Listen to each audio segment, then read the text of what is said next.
Hello and welcome here. We're excited to be ready for our matchup here tonight. Of course, it says NECC, but we are here with some CLOL action. Going to be bringing a lot of fun, hopefully some enjoyment, and a whole lot of punch as we have a 5-game series ready for the Rift. My name is Orbital. With me is the best minion to ever wander off the Rift. It is Random Minion Caster, and we will be here for all potentially 5 games or 3 games, depending on how short they want to make it. RMC, how you doing? Doing good here, Orbital, and as you mentioned, NECC, these are the CLOL qualifiers here. The third place matches. If anything, I'd argue the stakes here are higher than the grand finals, because the loser here is out. Winner still qualifies for that CLOL, I believe, top 32 spot. So both these teams fighting with their playoff lives here, or their championship hopes in hand. Of course, and the teams that'll be facing off will be York University Black versus Fisher College Boston, I believe, and that one is going to be very, very fun. You can go ahead and see it on the bottom of the screen there, but both these teams have had, I almost want to say, interesting ways of making it into this match itself. Not so much that they're here, but just the way that it happened. And let's go ahead and I believe start with York University Black. You can see Haunting, Unawakened, Misha Eats, LOT, Logia, and Invent. And for York University, they got 3-0'd by Ole Miss Esports. Yeah, man. If we look at how the NECC operates here for their qualifiers, they start in 2 groups, Group A and Group B. They play a round robin. And within that round robin, York and Fisher were actually both in the same group, Group B. York came out 5-0. They did not drop a single series in the round robin, got into the playoffs here, and their first round, everything was sweep. So it was all or nothing there. So they won against Columbia College, and as you mentioned, got knocked out or knocked down to this third place match just in the semi-finals there. So they're still a dangerous team, but a little bit of that glitz and glamour, they've lost some of that polish. Of course, and now taking a look on the other side, it is Fisher College Boston, and this squad here, as you can see, it is select top, select jungle, select mid, select bot, and select support. They'll be rounding it out. I think select will actually have the best time here, but for them, they actually faced off against Winthrop University, and that one is also quite interesting and fun to me. At least I remember Winthrop as being a very stalwart squad, and you know, a collegiate, I want to say a collegiate program that has a very storied past, you know, was one of the teams that was spoken in the same breath as so many others. The fact that Fisher College, as 4th seed, came out and took them to 5 games is awesome to see. Yeah, and for this Fisher squad as well, yes, there was all those issues, you know, with select and whatnot, but that's actually not too far off from the truth, because Fisher College has had a lot of roster rotations here. They've come in with a full 10-man squad, and they've been substituting people in and out. Now, we have to keep in mind as well, the main or the starting Fisher squad here includes members who are playing in the NACL, the North American Challengers League, with Bajani and Serenok both playing with CLG Faith, Keel playing with Wildcard Gaming as well. So they did have some issues sort of working out who's got what availabilities. And the last time these two teams met, York University Black and Fisher Boston College, was back in round 3. And at that point in time, York took the game 2-0, but they were missing for Fisher Serenok, Keel, and Bajania as well. So a very different roster, I suspect, coming in to tonight.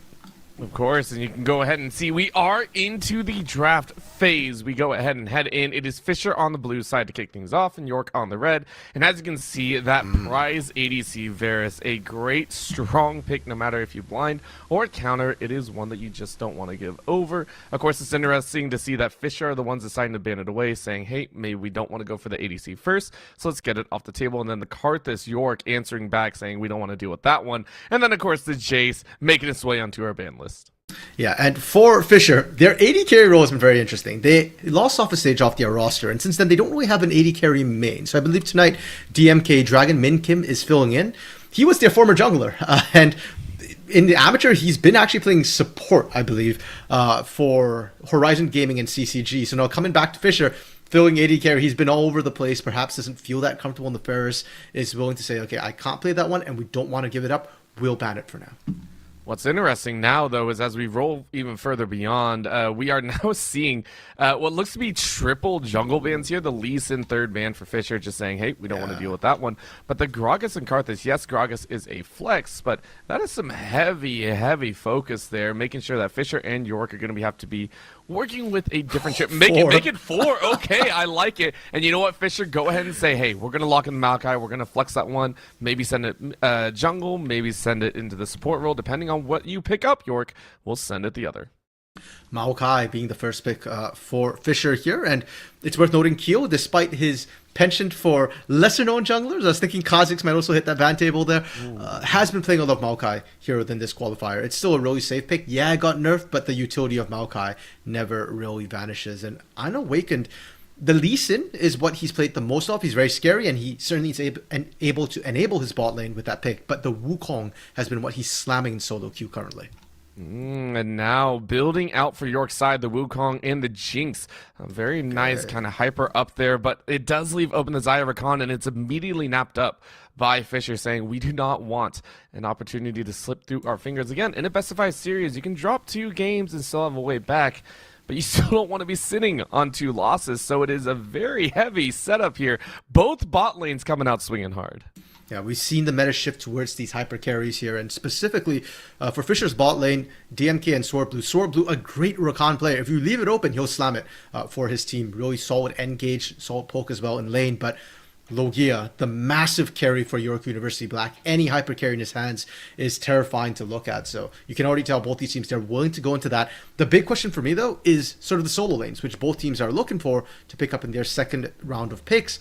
Fisher traditionally has had really strong solo lanes with Bajani and Serenok, so I expect for them to have the edge here up against Haunting and Misha the Xerath. Of course, that is a Serenok special, has to be taken away here. I love it. I love it so much because I'm also a Xerath connoisseur. Not that I actually hit any of my stuff, but it's nice to play. This is going to be mid lane targeting, which does lead me to either York deciding, hey, let's give the counter pick over to their side, and over to the mid and pick up their top lane blind, or they are going to try and pick up a power pick as Misha is getting some items banned out there as well. So we'll see what these last few bans are. You got about 8 seconds and plenty of time to decide if you want to pinch both, but items are available, and you know what? No, we are going with the Spell Slingers even further, and yes, there's the Orianna. We expected this one to come out. Yeah, the Orianna Misha has been spamming that in solo queue, and I think if you're going to target the mid champion pool, especially on the red side in bans, you're probably going to blind pick your mid and then save counter for top, because it doesn't make sense to both pinch and counter pick on that last pick here. This is always interesting to me, because that was a Serenok special along with that Xerath there. He's carried plenty of games on it.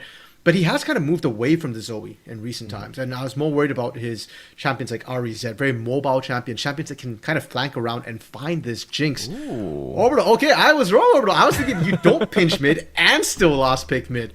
But that is precisely what York are doing. There's a lot of confidence on Haunting, formerly known as Sweet Tangerine here, role swap from mid to top, and they are putting a lot of confidence on Haunting, saying, hey, you can blind pick this Fiora. I'm sure I win the lane anyways. We give counter to Misha. And so many top laners now are picking up that Fiora. I was very lucky enough to see a couple collegiate teams over this past weekend just go ham with it, right? It was either banned or picked up. It was very, very frustrating. But the GP, okay, you know what? We'll counter with a little bit of skill and counter with a couple barrels to the face. Is Fisher actually... Okay, just rolling through the assassins here. I like it. I like it. You know what? I saw the fizz and I was like, ain't no way, right? Like, no way that comes out here. I mean, it would do what we expected, or what we'd like to see, which is find a way onto Logia. It's not quite the Fizz, but it will be the Ahri instead Orbital. And like we said, that's kind of what I was a little bit more worried about for York, giving that over to Serenok. And now, what can Misha play that can really shut down this Ahri? Ooh. Are we going toe-to-toe for Assassins for Assassin? I mean, this one... If it's locked in, I got some questions, boss. I will always say I like Syndra and Ahri, but they are okay. So the Kassadin for some late game action here. I mean, sure. Okay, yeah, it feels like York. Okay, this is game 1 of a best of 5. I need to set up the context here, because in game 1 of a best of 5, you can afford to take some risks, and it feels like York has said, well, both these teams have said, we're going super meta, we're just going to go head to head, and we have very similar roles across the board here. The big difference to me is in that top lane, but everyone else, you've got team fight versus team fight in the jungle. Maokai a little bit more defensive, Wukong a little bit more aggressive offensive. We are on patch 13.7. Wukong gets a very, very slight nerf, doesn't functionally change what he's going to do. You've got your hyper-skilling AD carries in the bot lane. Again, your supports a bit more defensive for York, a bit more aggressive or engage-oriented for Fisher here. Your mid laners, both diving assassins, both looking to hunt down those hyper carries. So to me, the big difference topside, GP versus Fiora. I think Fiora, the better duelist, the better 1v1. If you use that riposte properly, you can nullify that barrel, which is what GP often uses to win out those trades with crits. GP, a little bit worse in the side lane, but a lot stronger for cross-map and teamfight siege as well. So to me, Orbital in game 1, watch the top side. Whichever wins out that one will probably have a disproportionate effect on how this game goes. Yeah, I mean, you're talking about the Cannon Barrage. Float that in with an Ahri towards that bot side, and it's like a 4.5 gank down there. You're just like, this ain't fair. You know, you're sitting there wondering what the heck just happened. And I love the fact that you did set it up because of that top side. Again, that Fiora, one that people have touted as being so strong. If it is shut down, it does set the timer back a little bit. But of course, that doesn't mean that's the only carry option. Even if the bot lane is left alone, which obviously we don't think it will, I'm always enjoying the Xayah Rakan. Rakan, one of my favorite supports here. The fact that Fisher College Boston were able to pick it up, I expect good things whether with or without that help from the jungle side. I expect these two, the champions, they do so well in trading out. I hope to see them be able to take off even just in the 2v2 itself. For sure. And as you pointed out, the Rakan here, I think is a critical point for this bot lane because Fisher, we mentioned it before, DMK is not a dedicated AD carry. I love DMK, especially as a jungler. I was okay with him as a support where he can roam out and act as a secondary jungler. As an AD carry overall, there ain't no roaming. You're in there, you're farming here, and more importantly, you don't have that agency that you normally see. I mean, when I think of DMK in the jungle, I'm thinking things like Lee Sin, where you can hop in, hop out, you've got all that mobility. Xayah doesn't have that. Yes, she's known as a safer AD carry because of Featherstorm.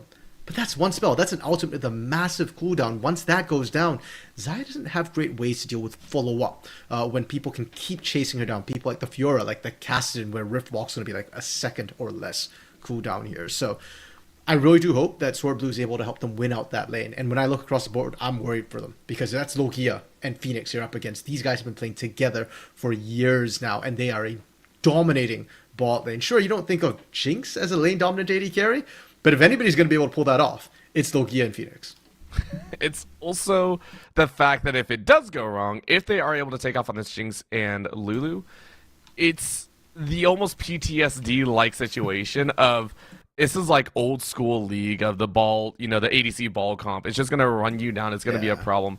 The Jinx just does work no matter what. And I also do worry a little bit. You take a look at the other side. The Jinx will be able to stay relatively far away. The only ones that I see that are not going to have to expend flash to get into that back line, I'm looking at Ahri. Like, the Maokai is still going to have to expend forward. The Rakan might be able to dash forward, but it's so hard. So it really does rely on this early game going well.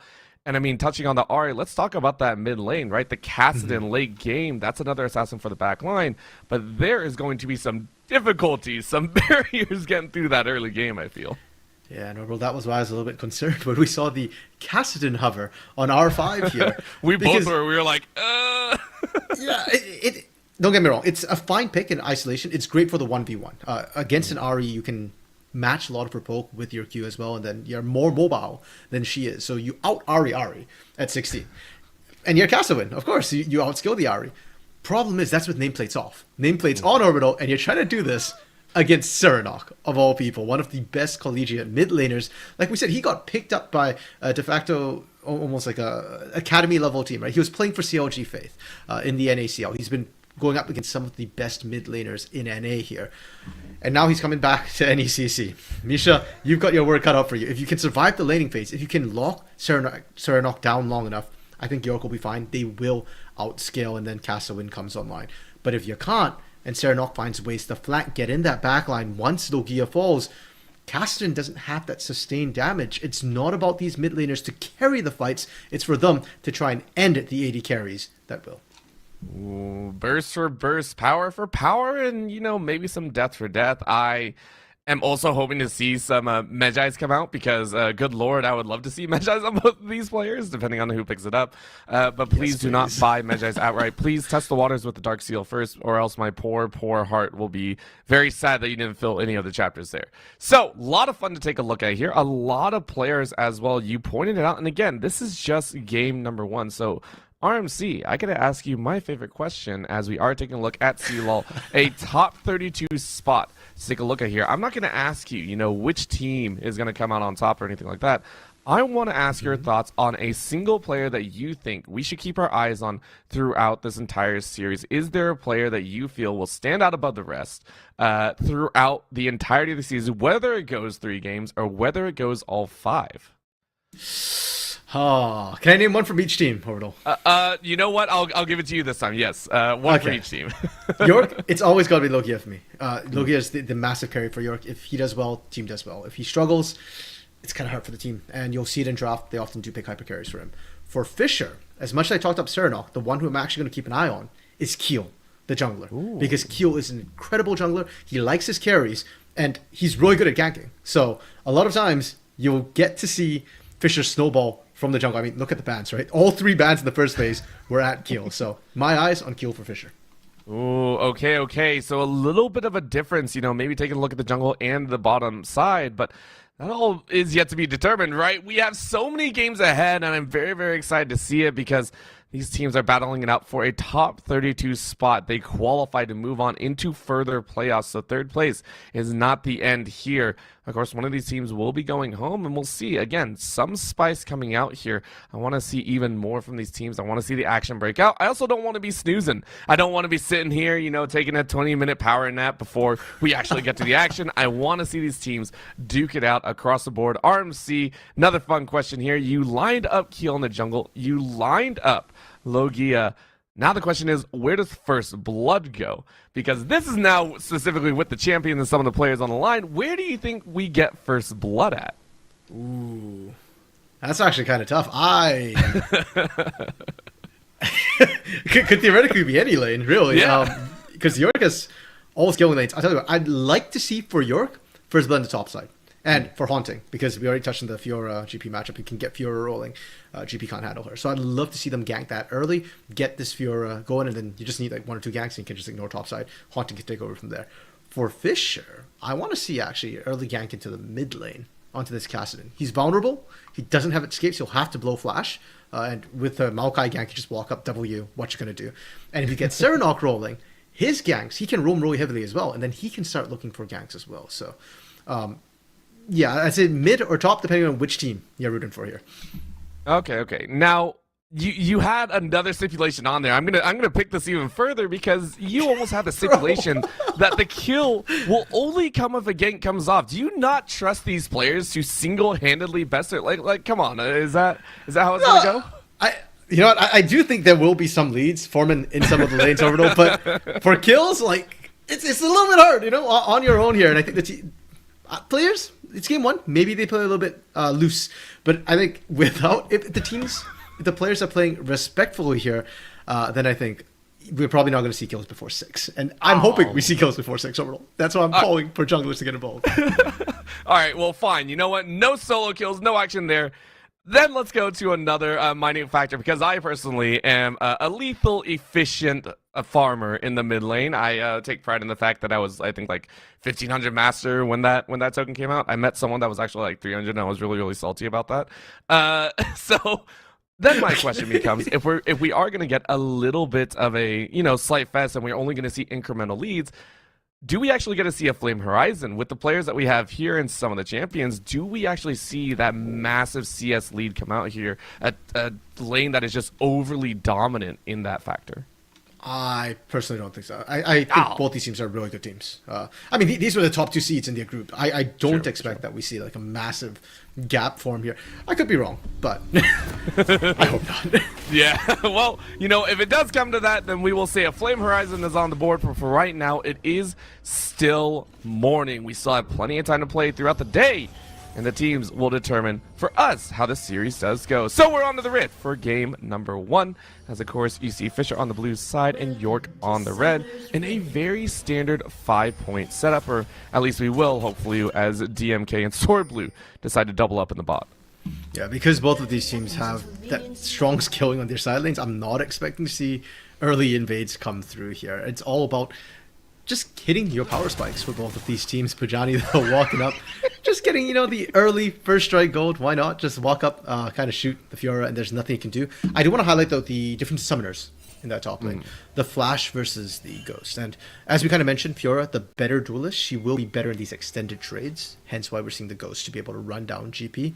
And Bajani has to respect that. If you're pushed up because of your barrels, you will get run down. You need, if you're past the river, basically, you've got to make sure that you can survive these trades or flat out win them.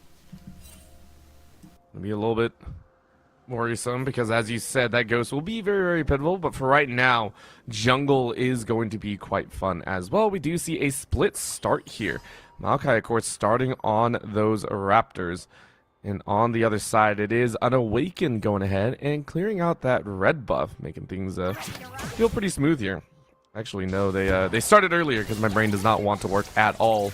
The game's already hard underway as the junglers have cleared out most of their camps and are looking to fight. But look at this, level 1. Oh my god. Okay. RMC, I said I want to see action.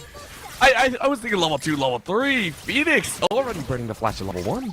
Yeah, big respect to Sword Blue for going in right there, trying to grab control of that lane ASAP here, recognizing that an extended lane against enchanters, that's usually when these sort of engage style supports lose out. The other thing that I'm curious about is, are they going to call Q for an early gank? If you're going to hard commit that early, burn that flash, burn the ignite even here, I feel like it'd be a great time to look to punish. And while Maokai not the highest damage of early junglers, W is really all you need to set up your AD carry and support in this situation. Which I actually really like, because you see on the York side, Logia and Phoenix actually read that as well. They said, hey, the early aggression's coming out. If we do see Kill come down, that's a dangerous spot. We're going to early ward around Tri and River, around that bush. So the only way that you are actually going to get around is if Keel did opt for kind of that lane gank scenario. Instead, we are seeing Keel look to try and invade against Unawakened. With the lane state midway through, this is going to be fun. No, that's a flash over the wall. Keel said, give it to me. They dance back. Logia is going to eat damage, but Keel is quite low. They might be able to turn around. The double shield is enough. Keel is going to live through the ignite, and the tower dive works. But now Sword Blue might fall on their own. Unawakened allows Phoenix to pick up that kill, and now Dragonman Kim has a flash as well. Aggression on all ends leads to the jungler Keel getting one kill, and Phoenix getting the other. And you see Orbital. Now I said, watch Keel. He's my player to watch for Fisher here. That flash over the wall, that was, he read the ward from York like a book. Now, the gank itself wasn't the cleanest, and unfortunately both Sword Blue and Keel had to tank turret, and that's putting DMK in a dangerous spot. Oh, Unawakened was trying to go for that fight and instead gets caught out. Sword Blue came back at just the right time and it goes around. I didn't think that tower shot was going to kill. What? Unawakened did all the right moves too, tried to leave, but they get the kill anyway. Part of that's coming from the double buffs actually on Sword Blue. Yeah. The slow as well. Unawakened wasn't able to get out, and that really, really hurts. I was just about to, like, I was just talking about how Keel and Sword Blue messed up the bot dive a little bit there. They did get first blood, and Unawakened just returned the favor. So Fisher, they're perfectly fine with this, and this is bad for Unawakened. Look at what's happened to him here because he died. Keel, okay, your top side definitely free. I'm gonna go in. I'm gonna take all these camps away, and Unawakened now. You've got a gank to catch back up. I'd like to say that bot side actually went even further on Sword Blue's side. The double buffs weren't actually there. Sword Blue did not have that first kill. But needless to say, they're going to need it as much as Unawakened really wants his butts back. No flash out of Dragonman Kim. They will have to eat this kill. No, the heal comes out. Okay. Oh my gosh, they can't follow Sword Blue and Dragonman Kim. We said this was a lane to watch from Logia. But right now, DMK and Sword Blue are putting on a show. Yeah, and this is massive as well, forcing DMK back. You get that shove, and it's going to cost them at least a wave if Logia and Phoenix want to shove this one in. Unfortunately for Unawakened, no kill. And that's going to be important because we already said Unawakened had his top side camps taken away. Is actually now invading, and because it's taken so long, can he get it? Keel is going to spot him, and Keel's a level up. Oh, this is a little bit dangerous. There's no flash either. Unawakened might be sacrificed to Serenok as well. Might as well. It's an easy pickup. and Fisher are just freely handing out gold. Things are going a little bit from bad to worse here. Kyo getting over the wall and Sword Blue sneaking in. Phoenix did spot them out, but what can York even do here? I don't think you can actually contest this. Logia as a Jinx, you just want to sit in lane. You don't have damage. You've got a longsword and a Duran's Blade, and Unawakened, that's the one who has to get here. He just left base.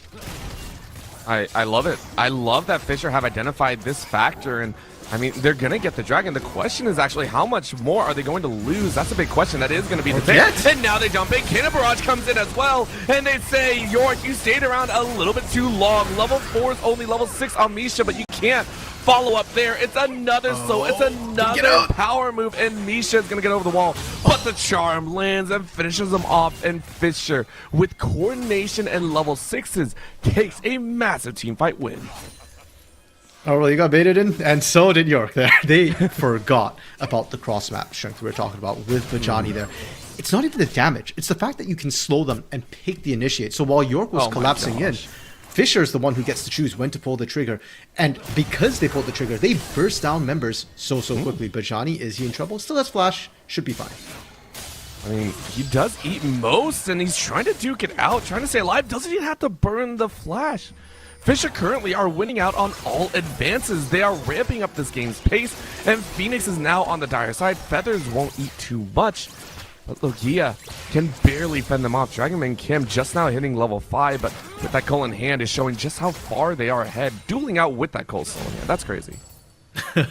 Well, because Logia hasn't had a chance to back for the last little while since that longsword came through, whereas DMK has, been able to go back, pick up the call. It's less about the combat stats at this point, and it's more just worrying to me the fact that Logia hasn't had a good back, hasn't been able to control this lane, and won't have the opportunity to anytime soon, because we're seeing this push up. Sword Blue, we said he's got to do a good job in this bot side.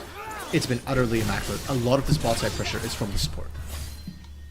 Yeah, Sword Blue has been a huge power point, but right now, Vajani on opposite sides of the top lane here, and I mean, Haunting should have just one more dash forward. Flash over, though, and Misha, though? For Misha. Misha should be able to eat this one up. Has enough mana, gets a slow off, and there's the Q. Misha with the cleanup. Leaves it open, though, towards the bot side. These teams are starting to ramp these up. A flash over means Logia can't get away. You have flash, but you don't want to expend it. You flash back under the tower. And you know what? It was a timely one. But they'll get the kills there. Dragonman Kim slays their ADC rival, and right now Fisher pushing for the spot lane to break open as soon as possible. Yeah, Phoenix actually rotating down as well. Chased Phoenix all the way into the base, but Serenok not quite able to pick that one up there. Meanwhile, Misha's roam did net a kill, and I love that York have started to stabilize this from that mid lane there, getting Misha 2 kills now, and Kassadin, Snowball champion. The faster you get him online, the better it is. They're going to be able to pick up Herald as well, and that will go a large ways towards equalizing this early kills that Fisher picked up. All the early power is on that bot side, as you rightly pointed out, and not just on Misha, but as you said, Unawakened with that Herald. The question is how much can you get out of it, right? This first one is very, very important. Can you get some plates? Can you get some action down? Eyes are currently on this mid lane, but with Misha kind of out of mid, I'm not sure if you even want to chance it. So just going back and making sure to farm up and make it play nicely. For the side of Fisher, though, they have applied a lot of power on the spot side. RMC does kill, just keep going on the spot side. Is that just the only option they really have, or the only one they want to go for? I think it's the one they want to go for here. They're trying to accelerate the pace of the game, and more importantly, that's the lane where they can try and break a turret before Herald gets dropped. Because Sword Blue has done such a good job. Oh, they're calling down Serenok as well. This is disgusting. This is rude. It is at least the 5th gank on the bot side. It's a party in death. Logia and Phoenix 1, 5, and 3. I mean, they only got to be worth like 150 gold each right now. Still, overall, you take that, and like we're saying, it's not about the kills necessarily. It's also about keeping Logia, the major carry, down, and taking that first early turret down to 2 plates on that bot lane. Another gank there. I think they actually get first brick. And for York, the problem is how do you answer this? And how do you defend this? Because Misha can't protect the bot side. Unawakened level 6 now might be able to, but Unawakened can't just sit in this bot lane the entire time. Dragonman Kim got a little bit greedy for that last plate, and it looks like some revenge is on the horizon. York stabilizing mid and jungle, and now they'll stabilize the bot side. There is flash and heal, though. Flash is over those little bit of traps, but it is going to be the Rocket to take home. Logia finally gets some revenge, and a nice little shutdown as well. Beautiful polymorph coming through from Phoenix. I'm not sure if Blade Call was already back up, but they didn't even risk it. DMK just had no way out, and that's, as I mentioned, both sums down for DMK here. So great gank from Unawakened to make that happen. More importantly, they did it just as Dragon was about to spawn. So York can find this Dragon as well if they so choose. I mean, it's an opportunity, but right now, you know, with what York have done, it looks like they're a little bit hesitant. They don't want to focus it just yet. They know that Serenok and Keel both have power over the Drake. So, Fisher are rotating around. It is Cloud, so I mean, you're mostly just trying to clear it out, see what the Soul has in store. Maybe get some power from there as well. TP coming in. Misha, though, saying, hey, let's clear the wave. Let's keep things safe. Johnny, about a quarter left on the ultis, so things might get a little bit fun on the bot side if given just a few more seconds to kind of cook on the burner. I mean, Logia and Phoenix have already recognized the risk. They're not even stepping under turret to defend this. That will be first brick for Fisher on the bot side. And for York, we said, hey, if you can't salvage bot, then where do you go? Mid, Caston's not online yet to the point where you can really get kills. And Ari's slippery. Go top. Haunting has been doing fine against Bajani in the duels. Not always winning out. Bajani has nerves of steel and has known exactly what he can take. But once you add Unawakened to that equation, you can probably take down the Sheepy. Okay. We might hold you to that, RMC, as that's going to be a charm in mid. A little bit extra damage, a little bit of extra fun, and honestly, Unawakened just trying to get something, get a little bit of a push out. Misha and Unawakened both trying to back away. But you can see it, York jockeying for position, just looking for opportunities, and unfortunately, they're not abound, so you're forced to make, you know, a lesser move, but just to make a move itself. I don't know if Misha actually got any gold from that Herald Unawakened getting pushed out by Keel here. And despite the fact that Unawakened is caught up in levels, I am still worried about this 2v2. Haunting call down. Yeah, I mean, it's not a 2v2 when it's a 3v2. That's basic math, everyone. I got it. Don't worry. Unawakened, though, does have flash, but you can't flash out of that one, and you got eaten up. Haunting does get the set off on Keel, but the burn is going to be enough. And look at Sword Blue. Sword Blue from the bot side said, I've had so much fun in bot. Let's bring the party to mid. It's 3v2 for who, Orbital? I mean, Fisher went, oh, bet. I'll call in my buddies, too. And they called in more. DMK left alone in this bot lane here. Remember, no sums. Oh, no sums, but wants to fight it out. That's going to be a good move back, and it's enough to deter Logia and Phoenix. Look at the bait, though. Sword Blue says, give me that opportunity. Gets a knock-up on Phoenix, who has to use the Wild Growth on themselves. And my gosh, is Sword Blue just all over the place? There has not been a moment where I feel Sword Blue has just taken a breath, right? I think Sword Blue has just been running around the Rift the entire game. But I just want to see the conclusion to this overall. Unfortunately, it looks like the feed has frozen here. I can't. Phoenix still has flash, so there's still a chance that Phoenix can get out here. And oh, okay, yes. Unfortunately, it looks like connection's been dropped out of game. But overall, going back to your point, Sword Blue, second highest kill participation. Keel has more, but considering Sword Blue has had to cover DMK, and you can't leave your AD carry alone. You're right. He's been pretty much omnipresent. The only place he probably hasn't ganked is the top lane. And I'm just waiting for him to recall and go up top as well. He's just going to marathon it up there. Just send it up there as fast as possible. Hey, GP, do you need some help? Yeah, maybe. But right now we are getting back into it. Keel started up that dragon, and we're right back into it. Look at that. A huge collapse by York has brought all four members down to this dragon, and it's burning quite low. But look at the pinch. Serenok. So the squad want to make it work. That is going to be the snap up on the smite. But look at the re-engage. It is going to be Fisher trying to look for low HP targets. Phoenix almost going down. Dragonman Kim trying to get closer, but it is not going to be enough to get Phoenix, but they'll get everyone else. That's the charm that they need. They pick up another Misha. No shot. To get the heck out of dodge. DMK is going to stay alive. Another little sapling will send Misha packing. And Serenok ends their life. Dragon might have been lost, but they take 3 as consolation. Fisher set that up so beautifully. And Orbital, when that fight started, not everybody had their ultimates. A lot of people didn't have cooldowns ready to go either. But Fisher just teasing them apart, and I cannot believe DMK and Sword Blue survived. I jinxed it. DMK didn't survive. Great rocket from Logia. Is it going to save the turret? Honestly, not if Keel wants to actually finish taking it. Yeah, that'll be a finisher. And now on the top side, but Johnny getting some damage down. Already has that Essence Reaver, which is, you know, anyone that plays against a GP knows it sucks with that item. Honestly, I'm gonna go on a bit of a rant here, RMC. Okay. Why is GP's item set, like the optimal build, so freaking cheap? Like, I swear it feels like they ramp up so easily for what, only like 2,900 gold items? Like, come on. So I'm gonna say this about items: the more expensive the item, the better the item is overall. So if GP's optimal item set costs more, I'd hate to think of what happens in the late game. That's fair, but right now it is going to be a steal. Oh, Keel said, gimme that Herald. I'll allow you to get Dragon, but I'll allow you to get nothing else. And Dragon Kim unleashed on the bot side, and the 1v1 said, Jinx, you ain't got nothing on me. Yeah, so top side, we kind of knew what was going to happen. Fisher started moving more people in there, and at best, Unawakened gets the Herald. Didn't even manage to find that, and Fisher are well and truly taking over this game, Orbital. It's not a Flame Horizon in any lane, but we are staring down the barrel of a 10k gold lead pre-20 minutes.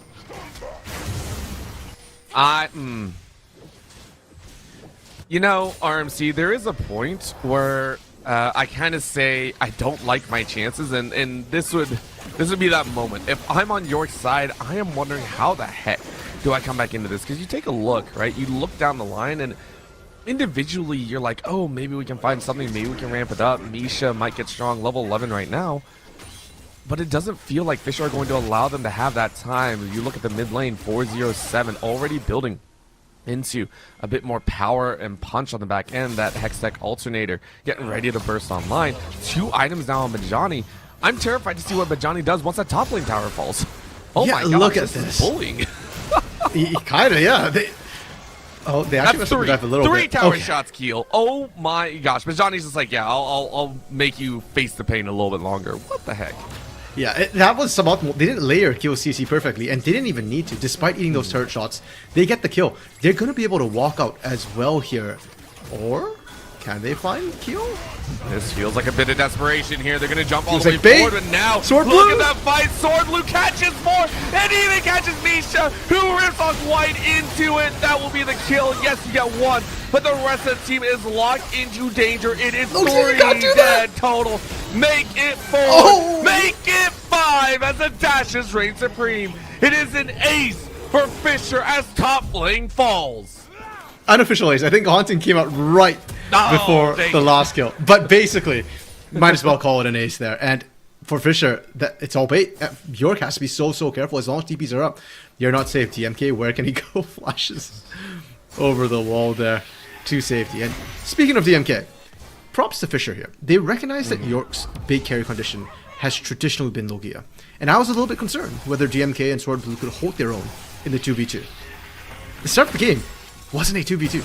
They rotated Q down multiple times, Serenok down multiple times, and now DMK, 2 levels up, almost a full item up on Logia as well, wins the 2v2 or even the 1v1 easily. We saw, or we didn't see, the solo kill happen. And now, York, you don't have a win con.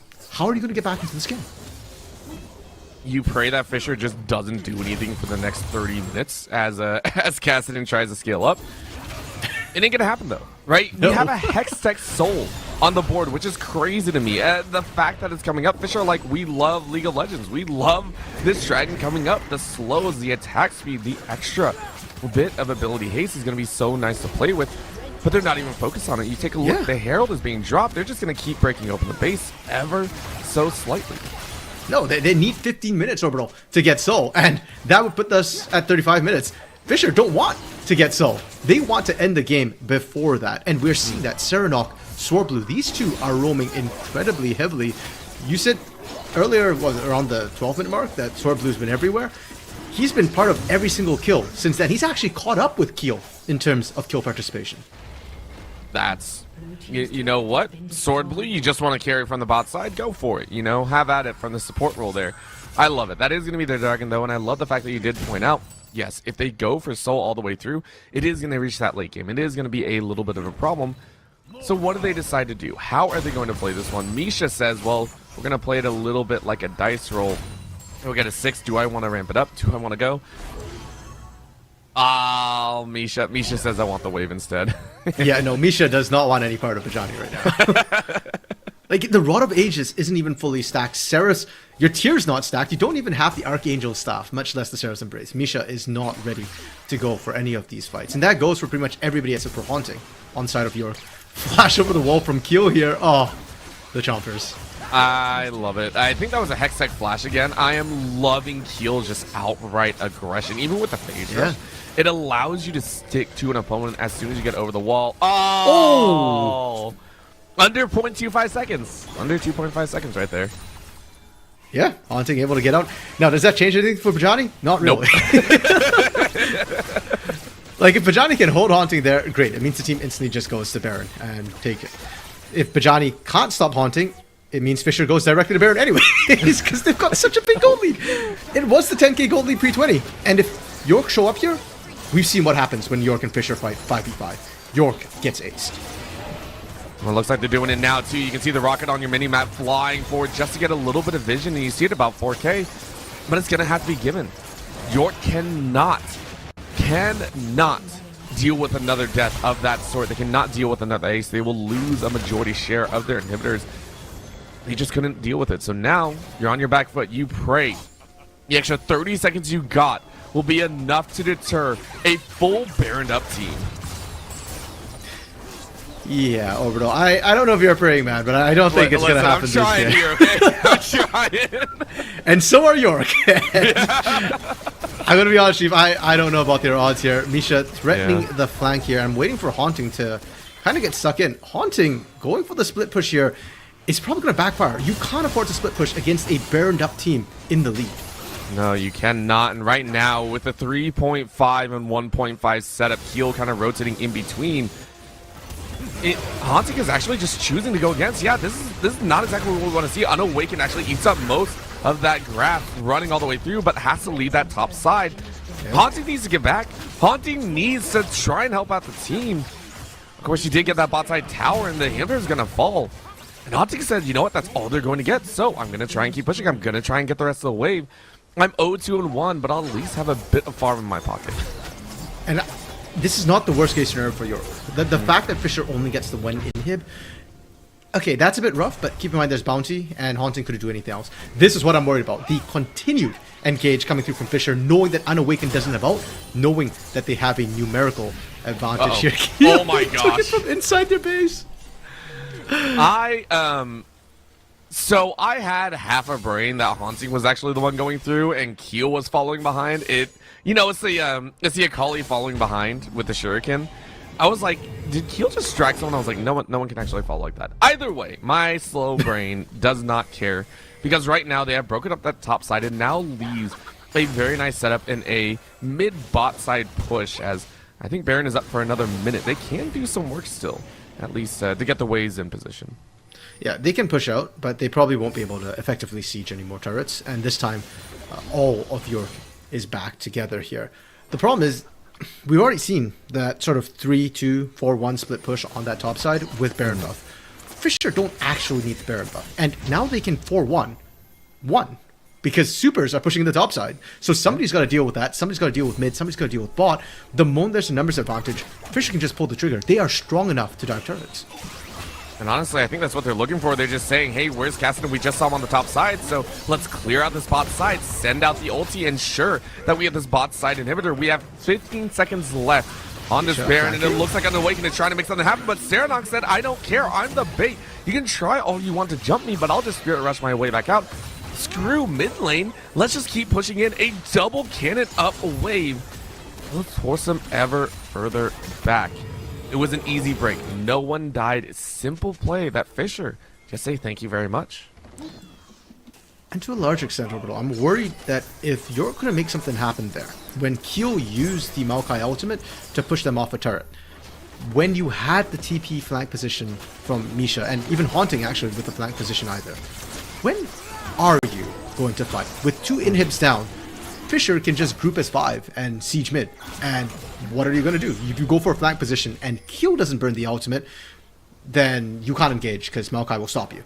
If you wait for him to burn the ultimate, your turret's gone, and then you're going to be fighting on open ground against a team who's up 14,500 gold from you. That is absolutely massive. So it feels like York's time is over. Oh, yeah, this is, Yeah. You know what? If you're not going to call the fight, the enemy will do it for you. And you really don't want that to happen. That was Fisher slamming the doors shut on any chance York might have had to fight it off. Misha says maybe not. And Wukong said yes. It's kind of over. Haunting everyone, walking in one by one and falling just as quickly. Misha eats all the damage and is trying to get out to safety. It doesn't matter. It does not matter. Fisher say, we got your base. We got the game. It will be 1-0 to Fisher College of Boston as they move up in the best of 5 series. Robert, we mentioned Fisher. They've been having a lot of roster swaps, and we're seeing final form right now. This is their strongest lineup. The top half of the map was what we were scared of, but really, it's the bot side that won it for them. DMK and Sword Blue, the fact that they just beat Lugia and Phoenix, that's going to put York in a really tough position. Where do you go for York? Yes, there are draft changes you can make. I think R5 Kassadin wasn't the right call. You can pick something, with a bit more strength in the early game. Maybe you can try and match the roams or roam a little bit harder compared to Serenok there.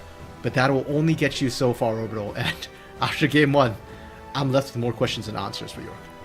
I also have another question. You talked about Sword Blue. I got questions about Keel. How do you shut down this jungler that is willing to flash over the wall and allow Sword Blue the opportunity to get out of lane that quickly? This team, as you said, final form right now, and for York, they got to do the same. Don't go anywhere. We'll be right back with some more CLOL action as a 3rd place matchup. A fight for the top 32 will continue in just a bit.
All right, and we are back, and I mean, RMC, I don't think you or I, or York for that matter, were expecting that hard of a rundown in the bot side. There was some definite targeting there. If there was ever a higher level of camping, I feel we saw it in that game. That was Logia getting the full-on Fisher treatment. Yeah, it was free real estate for Fisher down that bot lane there, but props to them. I think they played exactly how their composition wanted to play, right? You had the Rakan down there, you got the priority in the mid lane with the Ahri over the Kassadin, and Keel just kept going repeatedly into the bot side. And to me, that's on York to try and figure out here. You picked 3 scaling lanes without a great bridge. I mean, Unawakened, part of me, tried his best to be that bridge, but if he's getting shafted by a Kassadin who can't help him out in the 2v2s, that's not on him. It's really not, and I agree. You know, we mentioned that, you know, there were some other options. We liked the Fiora, we liked the Jinx Lulu, but that Kassadin, we had some. Not that it was a terrible pick, but again, in the team composition, it was a little bit rough. If they were to field it back, what would you actually like to see in that mid lane instead? I mean, there are a lot of different options, but we did see that mid pool get drastically pinched in 4 bans right across the board. Yeah, I mean, you could have picked something like a Rise. Granted, it's also a scaling pick, but at least you've got the wave clear early on to start moving. You've got the ability to lock down that Ahri, and you're not waiting till level 16 to come online. What else does Misha play? I think the Vex got banned. Lee Sin got banned. He's got Yone as well in the tank if he wants to run that. Or even Talia would have worked perfectly well as well to just wave clear and then try and stop Ahri from roaming. If she does roam, put down that minefield there so she's triggering it when she goes into lanes. Basically just something that gives you a little bit more early priority to enable Unawakened so that you're not leaving all scaling lanes out to dry. And of course, we also have to find a way, even if the champions all change, even if they draft something completely different, I think one of the things that fundamentally a player aspect that we're gonna have to watch for is York have to deal with Keel somehow. We can talk up Sword Blue all we want, but it would not have been possible if Keel did not expend so many efforts on that bot side. And I say that because after the first gank, Keel walked away with, I want to say, less than 100 HP. That is some dedication to getting your bot lane ahead. Yeah, and it wasn't as if DMK was terribly healthy either after that first gank there. I mean, things got really dicey because they took turret shots on that bot side. But the thing for me is that Keel was a problem, yes, but he was a problem pretty much only for the bot lane. We saw that Misha and Haunting did fine in their lanes against Keel, so Keel can only pick really one lane to punish here. And an alternative to that is, okay, if we can't deal with Keel, we can try and deal with the lanes. And if your bot lane is where they're targeting, put Logia on something a little bit more lane dominant. Yes, we think of Logia as that hyper carry, things like Jinx, like Zeri, like Aphelios. Zeri was there. If you want safety, you can pick an Ezreal as well to keep dodging away. Or you can go for early game. I remember him playing Kalista before, and I think that was back in PGCQ last year, where Logia just crushed lanes with it. So you can still go for something a little bit more early game oriented and just try and crush that lane. Then if Keel does decide to show up there, heck, maybe you can kill him too, right? Yeah. Even if you can't, at least you make that bot side a black hole that Keel can't ignore. You make it as a... You know, if you're going to get the action, might as well draw them in a little bit, you know, taunt them a little bit in their face. But looking on the other side of that ADC role, I also want to shine eyes on Dragonman Kim, who at the beginning we did say, we were wondering, you know, how is DMK going to play out, right? And let's give props where props are due. You held off with about 300 HP, praying for your support to come back. You had some awesome ultis to stay alive. You outdueled Logia in the bot side in 1v1. I mean, so far, I mean, you got to say, RMC, he's moved up a little bit, right? He's moved up a lot. Like I said, my reservations with DMK is how many roles can you play at this high level? We said he was the original Fisher jungler before that when Sophist Sage was their AD carry. Then I know he played with Sophist Sage actually in the NACL qualifiers as Sophist Sage's support. And he did that incredibly well. So to me, it's just like, okay, how genius can you really be? Now, AD carry role, he's doing really well on the Xayah. Now, I'm curious to see if York just ban out the Xayah. Because we do have word that York will be red side. Fisher is still staying on the blue side here. And so what else has DMK really shown a great performance on in the bot lane? I remember against Winthrop, his Ezreal was pretty decent as well in terms of escaping, but lacked the damage. If you put him on something like Jinx or Ashe, that's more mobile. You can try and punish him, and Awaken can go down and gank that lane here. There's not a lot of other options which provide everything that Xayah do. The other one that comes to mind is Zeri, but does DMK play Zeri? I mean, there's always the time to pull it out. I don't think we're going to see it until maybe game 3 or 4, once you have to start reaching in. If you're getting a little bit worried about what goes on there. For the other side, I do also want to bring up the fact that we're talking about champions and talking about how the players are wanting to run up. I do want to draw a little bit of attention towards that top side as well, because we saw that Fiora picked up. It didn't have as much as a fun time as we were, essentially seeing. And yes, it's against a GP, but for Haunting, I feel like we could have seen a bit more out of that champion as well, right? A little bit. I mean, it felt like early on we did see Haunting win out the 1v1. Didn't quite kill Bajani, and I think that's props to Bajani for being a really good weak side top laner. He knows how to play his lane without jungle pressure, and so he didn't have to call Q up. But when Q did go up, we saw the kill onto Haunting. And I think Haunting was probably the best performing player on York in that game 1. So I don't want to say that, Haunting wasn't able to do what he needed to do, because I think a lot of that was down to the fact that Q was just more active and Unawakened got set behind, so Haunting wasn't able to safely push out anymore. Okay. I do like that take as well, and I mean, that is one of the downsides of playing on the top side. Even though you're left on an island, the influence tends to reach you after a while, and yeah. I mean, you don't really have a choice there. Granted, even on that side, the GP was absolutely phenomenal. We saw those ultis almost never used in a defensive manner. Sometimes if you see the top lane get out of control, you see the GP drop the ult and then you run away, right? I don't think I saw a moment where Bajani actually looked worried. There was only one moment where it was like, oh man, you got caught on the other side, and then Misha roamed out. That was one of the free kills. Other than that, it was like, I'm having a great time. I'm having a blast. I'm playing GP. I have 2 items and an item over my opponent. Do we see the GP go back as well? Because I do think it had a very large hand in why some of those early team fights went the way they did. Yeah, for Fisher, I mean, they're sure more than happy to pick that one up, right? It enables their game plan of trying to shut down Logia. But for York to burn a ban on it, the question to me is less, do they let it through, is so much as do they let the other picks for Keel through? Because if you thought the Maokai was bad, his Gragas and his Nunu are way worse. Like, Nunu's just going to be ganking 24/7 from all different angles. You can't even run from this guy. If you burn Flash, doesn't matter. He'll chase you down anyways.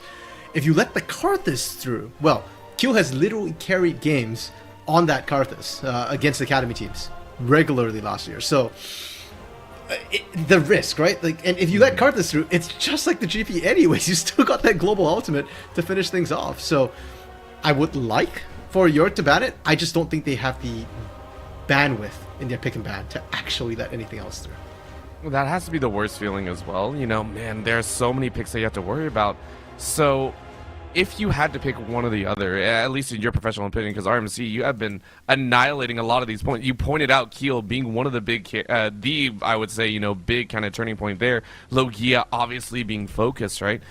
Which one would you have to take? If you were thrown into that situation last, down on the way, would you rather ban the GP or would you rather ban one of these other jungle picks? I mean, which one do you feel is more worthwhile if you are coming into York's draft phase? Well, I already said I think Keel's the biggest threat here, so I think you continue banning out Keel. All right, just want to reassuring. Yeah, like I said, props to Haunting. I think Haunting was handling the 1v1 fine. It was just that there's no way to stop a GPO, right? Like, GP presses R, somebody's going to die somewhere else on the map. That's beyond what Haunting can do. So I think you continue to give Haunting a good matchup.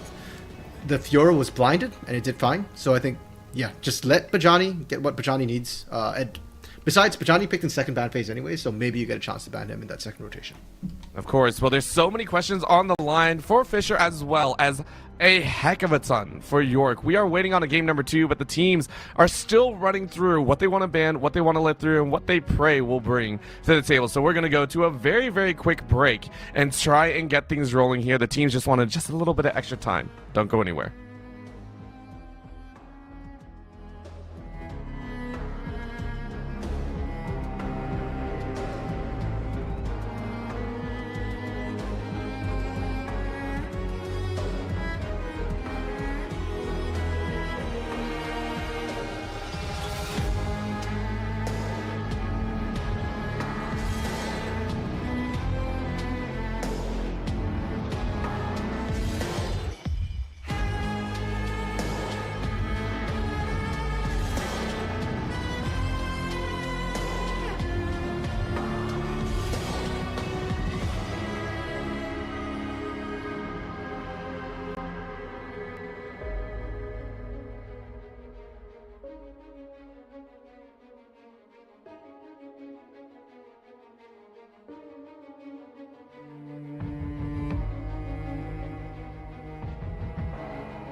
And we are back, hopefully getting underway with game number 2. And I mean, we have some questions, but of course the teams don't as much. We are still on the same sides. Fisher is still rocking that blue side, York on the red. And I mean, it looks like we are going to get that Maokai ban to come out here. RMC, a lot of respect from York. Yeah, so... there we go. Okay. Yeah, I was just waiting for it to load there. I wasn't quite sure what we were looking at. So, interesting changes to the bans. It is still 3 jungle bans targeted at Keel, but they're opening up Gragas and Nunu. And as you can see, that's why I was a bit concerned, right? Like, if you thought the Maokai ganks were bad, I think they just lock this Gragas in. It's a flex pick, and if it goes into the jungle, expect to see even more creative ganking. I totally want to do the Nunu, though. I want to see that Nunu come out at least once, because it is Troll City half the time. I know. But I want to see it so bad. I love it. However, this, I think, is a good answer here. We have seen the Vi also come up in popularity just because of the CC lockdown, just because of kind of the bullying power it can bring out. And it's also a good answer into the Gragas. But, again, that's what nameplate's off. We got to keep eyes and remember that Keel has been a monster. So, hover over the Vi. It is now fully locked in here. And they're going to go right back to the Jinx. Okay.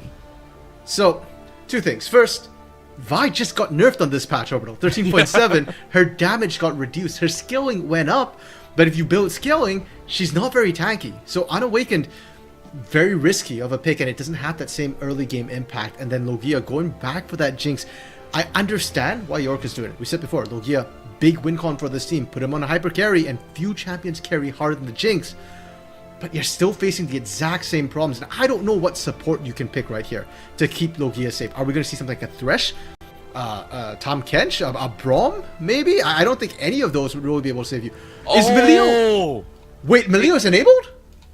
No. Okay, we're going to make sure that is fully... It is 2 weeks. I do remember it is 2 weeks since release, but we do have to double check this. This could be a little bit of a, just please give us a moment here. If that's actually locked in, that is crazy. This will be the first time I get to cast Melio in an actual game here. But it would make sense. The pushback is actually disgusting against both Gragas and Rakan. Yeah. So we'll keep you updated on that. We'll keep you up on it on that. That's insane. Yeah, I mean, it's incredible support. If it's enabled, then I'd expect both teams to kind of go for it, despite the fact that he's kind of been hot balanced. I still think he's such a strong champion. Ban's still going through while we were talking. The GP Orbital, as we kind of discussed, taken off in the second ban phase here because solo lanes held till then. Other than that, the change up. So we're not seeing Serenok targeted bans here. It's not the Xerath. It's not the Zoe. They've taken out the Victor instead. And I don't know how I feel about that. I mean, Serenok... I think his pocket picks are way more dangerous than a sort of generic strong team fighter like Victor. We have also gotten word that we have had Serenok actually hop out, so it was not strategizing. It was strategizing of who is actually going to come out and help out. So it's someone called Radar is going to be joining in for us, but that's beside the point. Let's keep talking about this draft, and then we'll get into these player subs and how that actually ties out, because we now have brutish top laners coming in here. The Cho'Gath in the top side or mid. I've seen some crazy stuff, but this ain't plat. Fiora, though, Fisher hovering and saying we could play this one and show you how it's done. I would love it if Bajani... Yeah, okay, it gets locked in for Bajani. I love it overall, because, like we said, Bajani's gank plan looked actually really good. He knew exactly what traits he could take, knew when he had to burn a flash, when to get away. Even the death he had in lane, that was Misha roaming up. If it was just the 1v1, Bajani gets out anyways. No flash had to be expended. So, I love seeing him kind of saying that, okay, I've got the hands for it. Let's do this. We pick this. And we talked about Serenok, having a lot of experience up against academy level players. So does Bajani. He played the entire split of CLG Faith. Once again, the mid laner going to be Ahri. Though, if it is Radar's Ahri, I don't know if it's going to be the same caliber. We'll have to see. I mean, Radar, a very impressive player within his own right. I just don't know how much Ahri he actually plays. And for York, what is your answer here? Because if your answer is Cho'Gath, I'm not sold on that. I think Ahri gets to abuse that lane. She gets pushed as well. And it does look like they're trying to send the Cho'Gath into the Ahri. Oh, okay. I like this. Mid lane Cho'Gath. Gonna be rolling out here and having fun. We have also gotten official confirmation that Melio is enabled. Let's go, RMC! That is actually pretty massive. I have not cast the game of Milio either. I've seen some Milio, and he certainly looks kind of OP, especially his ability to boost range from his, I believe it's his W there, the Cozy Campfire. And of course the Q is the most broken thing about him, the ability to knock targets back. It should be able to keep Logia a lot safer in lane and extend the range that Logia has as well, to give more safety in these team fights. Now keep in mind, last game we didn't even hit that stage Orbital, so a lot of it just comes down to straight laning first and foremost. And while Q is very strong to disengage here, the big question is the timing of it, because I think Sword Blue did an amazing job baiting out a lot of spells before Q's ganks were coming through. If you can do that again, then Q on this Gragas is still going to be so easy to flash body slam, get in there, especially post 6 with explosive cask as well. There's only so much Milio can do. I mean, you're at least hoping to body out that first jump, right? Just, okay, listen, if I only have to choose one, Sword Blue, get out of my face. Just get out of my face, please.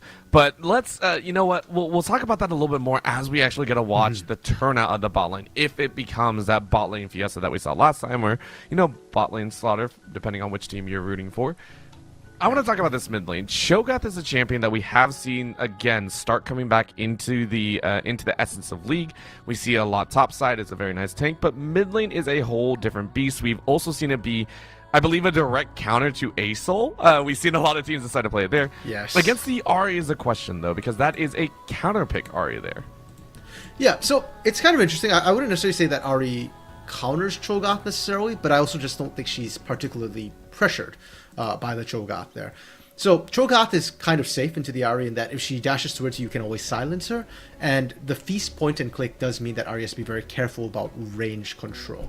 Her dashes are somewhat telegraphed as well, and with Rupture's animation being a little bit faster, you can knock them up as soon as they arrive. So defensively speaking, Cho'Gath gonna have a fine time into the Ahri. My bigger issue right now is that I'm just thinking of how Serenok piloted the Ahri. It wasn't about lane dominance. He wasn't trying to kill the Kassadin from Misha repeatedly. It was just getting wave control and then being able to roam out to those side lanes really, really quickly. Now, Cho'Gath can match the wave push, but he will always be slower than the Ahri on those roams.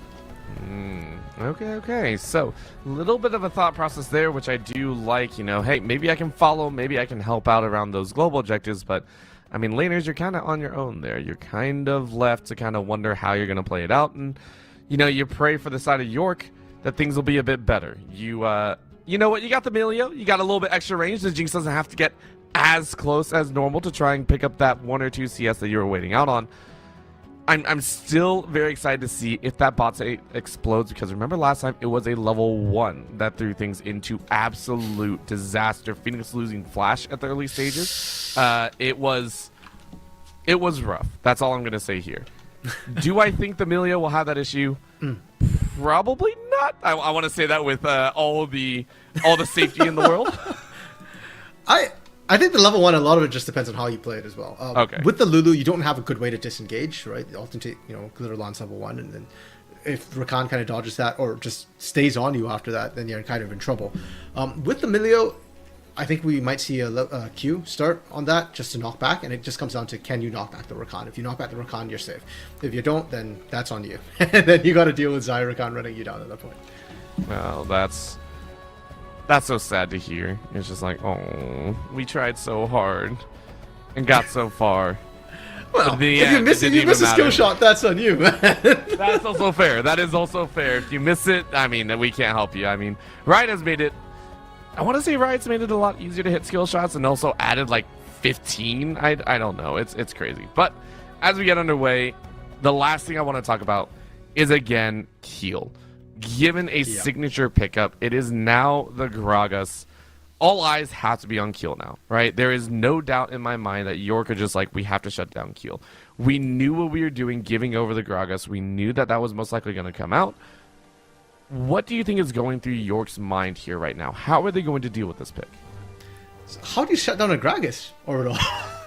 It's actually really hard to, especially early on. His base damage numbers are pretty high.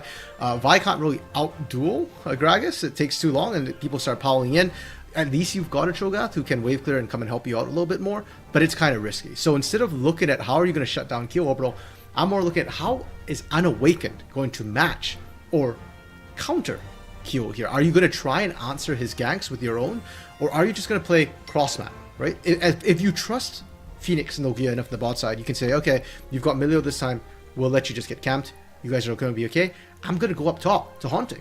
Because I did say that I thought Haunting was the best player for York in that game 1. The Jackson to Fiora matchup, that's a skill matchup.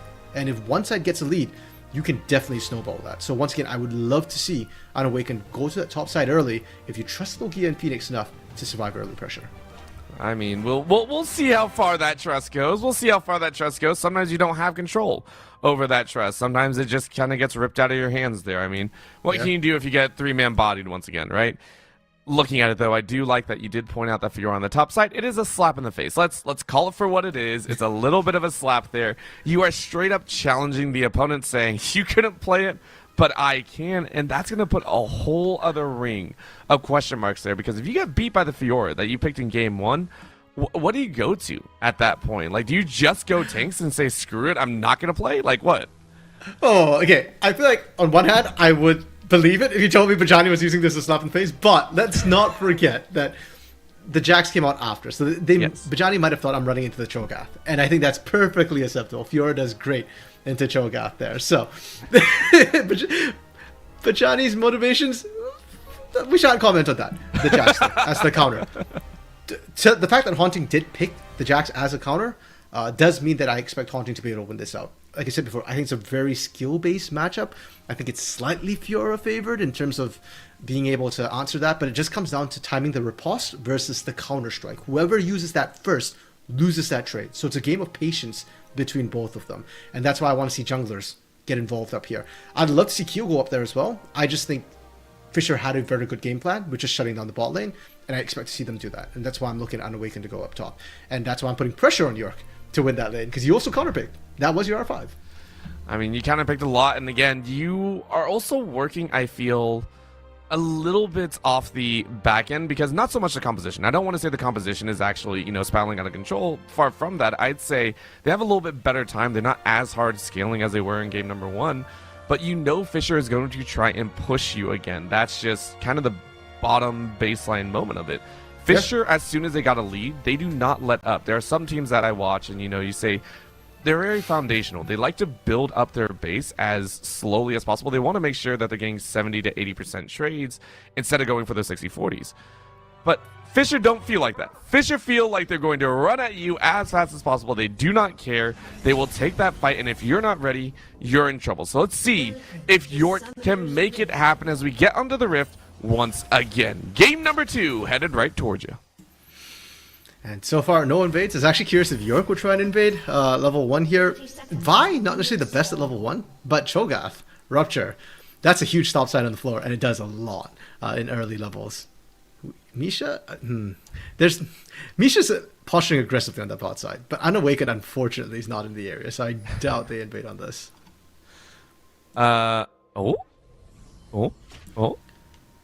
just watching the minimap icon, just watching Cho'Gath like gently. Oh, that's why. Okay, Keel and Unawakened said hello to each other, and you know what? Fine, no one's gonna do anything outrageous. Thumbs up, Bajani, go back to the lane, be happy there. Has to take the safe route though, knows that Haunting is like kind of in the area. I love it though. Players having fun with each other and understanding that at the end of the day, they're strong competitors. They're fighting against each other for a spot in the top 32 as CLOL.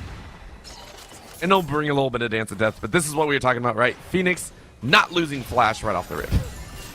Yeah, and more importantly, the push control from both of these teams here, recognizing what happened in that game 1. And once again, I think Enchanters have the edge here. The fact that Milio has heals as well does put the pressure once again on Swordblue to make sure that he doesn't just sit back and let the poke happen from Logia, the healing happen from Phoenix. Keel, once again, starting on the bot side, and keep in mind, game 1, Keel had very interesting pathing, which allowed him to flash over the wall and get that early kill because of the early poke. I'm curious to see if Keel opts to kind of repeat that sort of thing. Maybe not off the 2 camp, but yeah, maybe 3 camp and wrap around.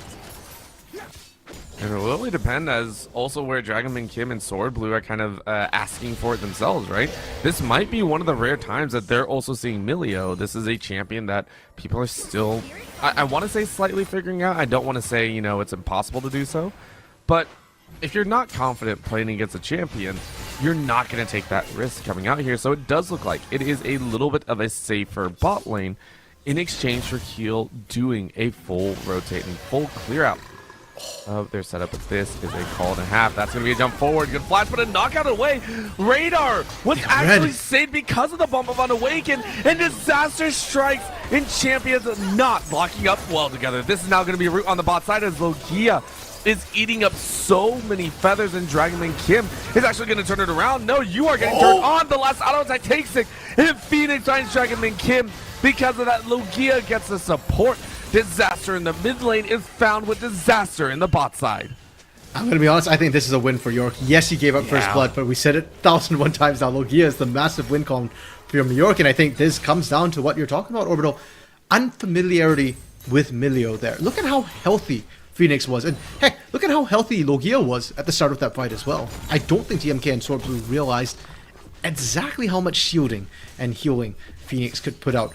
Now, sums down for York, only the flash available for Phoenix, whereas Fisher still have both their flashes. They opted to hold that, and because of that, I am hoping, or I'm expecting Fisher to throw a gank down that bot lane soon as well, to capitalize on those flash advantages. I mean, I would agree with that. You can even see Logia. So another interesting thing is Logia has actually opted to sack a lot of gold into those early potions. We saw the longsword in 3, which is quite standard for if you are going aggressive. But even dropping into that refillable says a lot, I think, about Logia, saying, hey, I know these trades are going to be real heavy. I know these trades are going to be real annoying. And even on the top side, we're seeing it happen again. So Bajani is allowed to pick up one of the easiest and freest kills that we've seen here in this early game. But in game 2 here, it is all about this bot side for Unawakened, who said, look, we are going to get a battle great flash out and a great recall on the feathers. Yeah, great from Unawakened. We had questions about how Unawakened was going to play this, considering game 1 went utterly out of his control incredibly quickly here. And I love the fact that they just went, okay, wait, Keel stop, we gank bot right away. We burned that flash advantage, and now it's a bit tougher for Keel to try and set up as well. And to me overall, this is more what I expected from this matchup. York winning bot, Fisher winning out solo lanes. And we'll have to see how that ends up going. A lot of times, the AD carry's worst nightmare is the Fed top, and Bajani is getting set up for that. There's a CS differential starting to come in, not just the kill from the gank. Are we gonna see my ever happy face get to see a Flame Horizon? Do we actually gonna see? No, probably not. As much as I love that, just because the understanding of I want to say the okay, we're right back into it. So you know what? We'll chalk up the CS differential to Haunting exploding with like a 700 ping or something like that. That's why he had to reconnect. Oh, a little bit of a dash in. As immediately coming back, you are gonna get the Counter-Strike off, and as you said, these top laners, they understand the differences as soon as you miss the riposte, as soon as you miss the Counter-Strike. You gotta respect your opponent. And yet, despite that here, Haunting's still on the back foot in that top lane. He's still the one who has to be very, very careful about how this lane... Was that a replay? Did we skip back in time? No, I think that was just a different trade, because this is the true aspect. Unawakened is watched right by, and they're still waiting. They're still waiting to get this gank off. Unawakened has now spent about 30 seconds, but it's given time for Keel to actually rotate down. So this is getting spicy. Level 6 on radar. Now means Unawakened wants nothing to do with that bot side.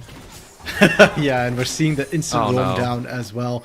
They're looking for it, and Unawakened staying here, it has to be good. Oh no! Lost the Q, got bumped out of it, and it's a freebie. Hand it over once again. Yeah, the channel time, and Keel just perfect timing on that. No hesitation to go in. And because of that, that actually puts Logia and Phoenix in danger. They just have to hug the turret, can't step up. Bajani punishing like crazy. Misha is rotating up here, but I do want to highlight, Bajani still has flash. I don't think they actually find a kill here, unless Unawakened. Well, that's going to be the stun. Now the knockup. Okay, never mind. Get it. Never mind. Misha eats them up like crazy. You don't get the global objective, but you get the kill. It's safe. Yeah, Bajani taking the turret shot. I was thinking that he tries to escape through the enemy jungle there, but unfortunate for him, Misha was in the area. Misha going to be able to feast and get that first stack as well, rolling on this Cho'Gath. Now, speaking of the feast stacks, Orbital, we should mention for York, one thing they can do as well with this composition is try and go for these early objectives, go for early skirmishes. Cho'Gath, that burst true damage is disgusting in early phases of the game. You don't have that much health, and not a lot of people are going to stack straight health that early on. The other thing too is your objectives, right? The fact that if you're there first and you can zone out the enemy team, you've got effectively a double smite on your side. So I'd love to see York play to their strengths. 30 seconds before Herald comes up here, Misha can just go back mid, push that out, and I'd love to see Phoenix start rotating early. Well, you know what? Phoenix ain't going to be rotating anywhere soon. Actually, 8 tower shot, and this is just kind of the rebuttal here. Logia will be sacrificed to the gods, as Phoenix just said, I don't want to deal with this. Even the bubble can't slow him down, as the glacial augment is just too strong, and Sword Blue just solos him out. Now the top side is back into 1v1, and Bajani, I get my 1v1 kill. It might not be early on, but it's enough. And now Unawakened in the mid lane is taking so much pain. What is going on, RMC? Out of nowhere, Fisher just bully the entirety of York. I mean, this is just how Fisher played. They've got such strong side lanes that you expect Bajani to win out. You expect even Radar coming in as well. Yes, we talk a lot about Serenok, but Radar's no slouch either. Radar's winning out with those early ganks from Keel, and then now Keel can gank bot side. You're trying to go for these objectives. This is not safe. Unawakened is so unhealthy, and Misha is not tanky enough yet. Oh no, RMC, I'm getting a bit of deja vu. At least they didn't die. But that is the most painful statement for a caster to make, as they lose the Rift Herald off the rip. Yeah, and for York, I'm worried, because we had the questions about the Vi. It's not being answered. Unawakened is still struggling, is down a level from Keel. And Misha as well on the Shogun, it's not the priority we were hoping to see him get. Radar is still first one moving in a lot of these situations. So Fisher, it's looking for just as good for them as it was in game one. It's the exact same game plan. They are pretty much on track. Not as huge a gold lead, but still 2K at 10 minutes. That is significant. I think that's going to be more than enough to keep them up and going as soon as Fisher just decide to break this fight out. It's going to be so scary. Haunting getting danced on a little bit, but a very nice counter strike now means Bajani is under their own tower. But Haunting, I mean, that feels a little bit like an angry fight forward. You're down about 12 CS. It's a dangerous spot. Oh, Unawakened though walks over a ward. This is York starting to push the tempo as well, but getting read like a book. Yeah, that happened in the mid lane a couple of times as well, right? Radar's wards are spotting Unawakened, and this is why Unawakened's struggling. Now, the Vi ultimate is available, but hold up, it's top side that might get ganked first. That riposte makes it work. There was no chance for Haunting to do anything. You were forced into do or die, and you do, and you still die. Yeah, Haunting does not have the vision to be pushing out like that, unfortunately. And if you don't have eyes on Keel, Keel, did they have a ward? They do, but the problem is against the Gragas especially, and this is why the Gragas pick is so dangerous to give over to Keel. You get much better gank paths to come through, and the speed of body slam plus flash can cover a lot of ground as well with the explosive cast. So effectively, you don't get to push out like that. This feels like a slow burn waiting to happen here. That is going to be the silence zone, enough to bring Unawakened in. And you know what? You still get killed. But can you at least trade one back? Unawakened. No, the charm! The charm draws him away. And now that's one flash even a try. But you're just a millimeter off. And in the bot side, it is disaster. As down goes Logia, Dragonman Kim, and Sword Blue. The lovers doing the bot lane get away with fire. Over the last time we saw the bot side fight, one thing I wanted to highlight but didn't have time to was how much healing Milio can give to his AD carry. And Logia survived a lot of these fights or have looked good in these 2v2s because of Phoenix. The moment Phoenix went missing though, Sword Blue and DMK, zero hesitation, dove a turret. It's ridiculous. It is ridiculous how in tune Fisher are. They're just like, look, yeah, we had an interesting series before. We had a fun series before, and we came so close to taking down Winthrop. We shouldn't be worrying against York at all. They are 10-3 and show no signs of stopping. It feels like this is them just saying this is a standard for us. This is straight up our standard gameplay, and we're just, look at this. But Johnny is being such an annoyance here, constantly proccing grass, and yes, a dragon does go the way of York. But it feels like a consolation prize for all that's gone on so far. Yeah, and like we said, this is following the pace of game one, right? The massive gold lead, we're seeing 6K at 12 minutes. The fact that York picks up one dragon as well. It's Cloud Soul, this map, and I don't think it's important. It didn't matter last game, even when it was a Hex tech. Cloud matters even less. Ooh, barely Unawakened gets away. Unawakened is playing keep away in their own jungle. Like, that hurts a lot. You are... I mean, I even expect even more in terms of the camp take, but look at this Bajani. Bajani just does not care. The vitals are currently being procced. That's the kill. It doesn't matter. It's over. Bajani said, easy peasy lemon squeezy. I'll get our second tower of the game. Look at the items, Orbital. Bajani sat on a Divine Cinder. He completed Mythic Haunting. You do not get to walk up under that turret whatsoever without an escort. And that, with how low the turret was as well, that's just gone. Haunting not respecting what Bajani can do. And if you thought Bajani on GP was scary, his Fiora is now a massive problem. York have no answer to the split push. Imagine he starts roaming. Speaking of roaming, Radar. Radar just doesn't care. That's going to be the ulti out of Emilio to get the AoE cleanse, and it might be able to turn it around. Radar actually has to run, so Misha... Oh, no! No! No! You don't get to do this to us! Sword Blue DC'd, and maybe that's why we didn't see the quickness, but my gosh, oh my gosh, we're right back into it, and now we're going to get it frozen up. But this is so scary, and we are going to rewind to get the full effect. So, run it back. I totally don't know that a cleanse is going to come out here. I totally don't know that Sword Blue is not going to be able to get the quickness out. I totally don't know that a TP has come behind as Misha's ready to fight Keel. Logia. Ready in the middle, though, eats a ton of damage there, and Dragonman Kim still fully healthy. We got to keep track of where that ADC goes. And keep in mind, DMK, again, mythically, right, has the Gale Force ready, has the Featherstorm. Yeah, they're just ripping right through it. Well, hey, you know what? That might be a chance. That is going to be the Gale Force, but you know what? They fight it strong, and it's because look at where Bajani is. 5 still, at this point, feels stronger than 4. And also, Bajani went under turret. Yeah.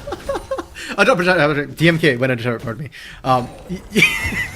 That could have gone a lot better for Fisher, but despite a 2-for-1 win for York here, they're still not that much closer to closing this gap. They're not really able to capitalize on it, and Fisher, they can still reset. Now, if Haunting can find kills here, this might actually be a problem. Keel? Keel's like... Oh! Okay! Keel did not help, by the way. Keel had all the time in the world to help out, and just didn't care. I love it.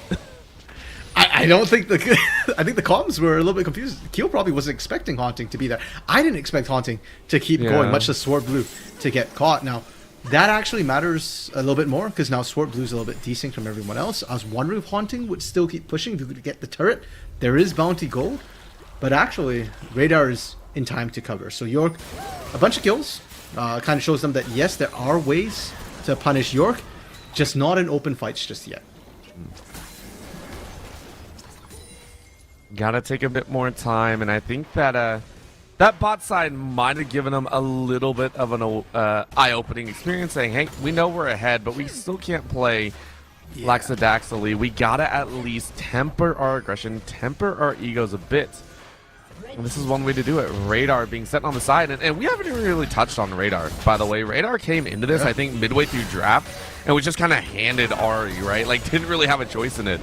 So far at 4-1-1 has done a phenomenal job stepping in here. Yeah, actually the highest kill participation, actually, no, Keel has the highest, but second highest kill participation on his team. And frankly, if you told me that was Serenok, I'd believe you. It looks a lot like Serenok's Ari, right? Even right up to the way he's diving between turrets as well. It just works for Fisher. And that's scary, that Fisher has subs who can plug and play every bit as well. And I guess it shouldn't be that surprising, considering Fisher did play Radar for half the CLOL qualifier as well. So Radar going to be very comfortable sliding in with everybody else, has those communications, the rapport built up already. Well, it's nice to have in the back pocket, and honestly, if this continues, you're looking at York, and I mean, you tried to play that early game as well as you could have, but it's still kind of falling apart. And if it continues, I mean, this is about the time that we saw one massive team fight break out and things go to absolute crap, and Haunting is now being chased down. I mean, this is a little bit dangerous here, and they're actually going to try and turn focus, but Radar kills them all too quickly. That look at York, they can't even try and mount a counterattack. I thought they were going to. You can see Logia, Phoenix. Yeah, they're all roaming up. The DMK?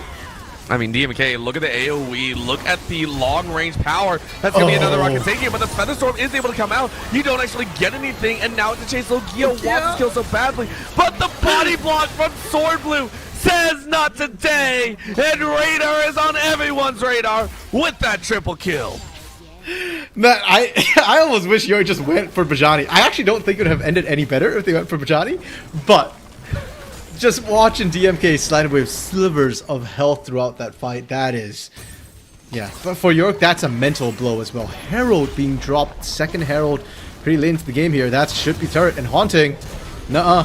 Haunting saying, hey, you gave me an opportunity there, and both Keel and Sorble are like, we messed up. We messed up pretty badly, but Johnny's going to try and come in here. But look at the Counter-Strike. It is holding up. They're going to be able to do this. They are going to be able to find a little extra fight, but is this grand challenge going to work? Are they actually going to find it? Oh my gosh! Off of a massive mistake, Fisher, I said the egos had to be tempered, and they said no and lose 4. Wait, hold on. I'm still trying to process how Haunting did that. For the entirety of this game so far, bro, Haunting has been losing to Bajani in the 1v1s. And he picked up a Divine Cinder before that last, like, way before that last fight. Like, just what? How did he? I'm speechless. I will say it was kind of, there's a reason I did kind of allude to a little bit of ego checking. I think it was Dragon Man. Okay, I can't even talk about that. You know what? Fisher want revenge. And granted, they deserve it. They deserve to get some revenge here. They are going to fight it out. This is what we're looking at. Full HP, all the abilities, not a chance in the world. Nasty setup there. They clean up 2, and now Radar over the wall. Is going to get followed up on. This is a bloody ball. No shot. Radar, you are disgusting. Shut down to Misha, but it's enough. You have bodied them out. Radar outplaying them so well. It makes it a 3-for-1 across the board. And to be honest, Radar didn't even need to die there, Obro. That was Radar wanting to get unawakened, not quite finding it, but he tried. And you know what? It's perfectly fine. The 3-for-1's worth it. Baron coming up in a minute here, mid-inner, going down as well. And for Fisher, they've got great signs of life, but Haunting? I mean, we are just... Haunting got 3 kills and said, I want to fight, and then was immediately stat checked by 3 other people. Just no, we don't get to. And it does lead to another fact that Keel is now 2-1-9, went for a little bit more AP sided, and is gonna hurt, right? You look down the line, you don't want to deal with Keel at all. Keel has been very instrumental, and Sword Blue is still kind of be an annoyance, but for right now, Fisher are still ramping up, and York do have to decide. Yes, you have 1 kill on Logia. Yes, you got a couple kills on Haunting. But there does have to be a point where you start grouping up, and not because you're reacting to Fisher's movements. I don't know. I feel like York don't want to group up. Fair enough. Like they'll group up enough to get a numbers advantage to get a pick. But beyond that, if it does actually come down to a 5v5, that's when it gets risky. Keel just picked up a Shadow Flame as well. An explosive cast that hits 5 would probably just end the fight before it's even started. Like, everybody's just going to be super low on health for York there. So I don't know if they're quite ready. And the person I'm waiting for the timer for grouping up for York is Logia. Currently sat on just the Gale Force. I don't know if 2-item power spike on this Jing is going to be enough because of how far ahead DMK is. So I think for York, if you want to wait till 3 items, that's probably optimal. I just don't know if Fisher will give them the time. Yeah, that's what I was about to say, because right now the wards are down, and you can see the entire positioning is currently set up around this Baron. With Johnny, yeah, you don't have TP, but you can move very quickly as a Fiora. The dashes are enough, and it should be plenty. But for right now, they are saying not just yet. Play it smart. Make sure to fully cover your butts. And now we can go for it. Ward coverage completely littered out. I don't think there's a single ward for York that is closer to this Baron pit. And with Sword Blue running interference, this should be Fisher's Baron's take. Yeah, but Johnny is also a massive threat at this point. If Haunting does TP, they lose that turret. TP is coming out. Oh, well, this is Unawakened just got awakened to the fact that there are a couple people around the other side of that pit. Yeah, Keel still has the explosive cast as well. That is not maximal damage. Sword Blue just barely dodging the rocket. And now the tankiest member is dead. Haunting trying to get in as well, but Oh. no counter-strike. Look at the dance of death. The Featherstorm draws them all in. The recall slices them up. And Haunting will get one, and that's it. Because look at the base. It is getting decimated. Bejani said, team who? Team me. Yeah, and we said the moment Misha TP's out of there, you lose everything. Because Bajani was already threatening your turrets with Misha standing right there. Unawakened back to base here, up, but doesn't matter. Nope, this is bullying. Unawakened goes right back to dreaming of a time when they were alive. As the Nexus Tower will fall, and in a faster game. Well, all right, well, maybe not. Let's hold the applause. 22 minutes.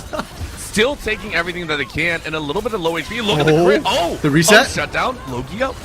Logia said, hey, you might have messed up. That's going to be a jump forward. But Phoenix, no. Well, that's not a like problem. this. That's a big problem. The rocket's still landing so heavily, though. That's a rocket. But Okay. Logia finds Right it. up. Ari comes in the side, though, with that Banshee's already is going to eat him up with that Q. But now it's a 2v2, making it 1v2, making it a little bit of a bloody blow. But it's enough. I think you took 2 Nexus Towers, you took an inhibitor, and you took an inhibitor tower in mid. There is so much already that Fisher has taken that at this point, it feels like a formality. Wait, no. I don't, No. can they do this? No way. No. Yeah, No. okay. I was like... We both said no. We both looked at it and said no. I mean, when you're York in this situation, your backs are up against the wall. I would understand if they started it. I don't think it's a great idea, but yeah, they don't have the consistent damage. Do we think it's a stupid idea? Yes. But they didn't overall, so Yes. they're safe for now. But that fight was such a mess, and you're seeing the risk that you still have up against the Jinx, the scaling that Logia still has. 2 items IE picked up. There were a lot of shutdowns that went Logia's way there, and if you can keep the Jinx safe, she definitely does hurt. Misha and Haunting are great frontline right now, and they are buying enough time to let Logia get the damage off. No real tanks on the side of Fisher. Baron, though, has been forgotten by York. I mean, again, it doesn't feel like they have a choice right now, but Johnny is constantly showing on the bot side. And you already know that once you leave, they're going to go for it. And they say, you know what, fine, we're going to try and put ourselves on Soul Point here. But Johnny off on the flank is going to get knocked out, so not a chance at a steal just yet. But look at the base. Look at the time they're pushing in. Look at the dance. But Johnny says, hey, Haunting, you better be a little bit worried. And the Counter-Strike actually works. So now it's a 1v1 win for Johnny as he slaughters them where they stand. Now the rush in as Fisher say, give us the glory. And Nexus is down. There ain't a chance at stopping them at all. And it is game number 2 for Fisher as they're on series point. A slightly messier game from Fisher Orbital, but a win's a win. And again, they just replicate game 1. Pretty much. York still haven't found an answer to that. This Xayah Rakan bot lane for DMK and Sword Blue right now is an issue for them. Logia has not been able to take off, and even bigger, Keel is a big problem for them. They swapped up the jungle bands, didn't do a thing to Keel. There's so many questions to ask, and at the same time, I mean, this is also another question I want to posit, which some people will say it's a big thing or not. Do you still take red side? Do you still go for that counter pick, which at this point seems a little bit dicey, but we'll have to wait and see what they want to do. We'll go ahead, go to a quick break, and see what the teams have for game number 3. Don't go anywhere.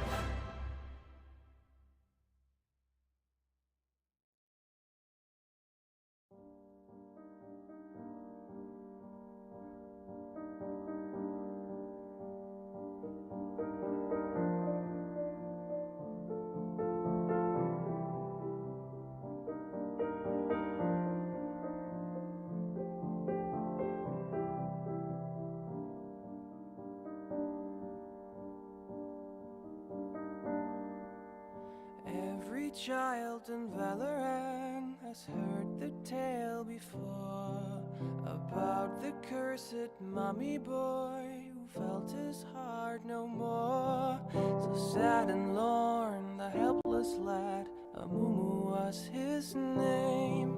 He ventured out to find a friend and learn about his bane.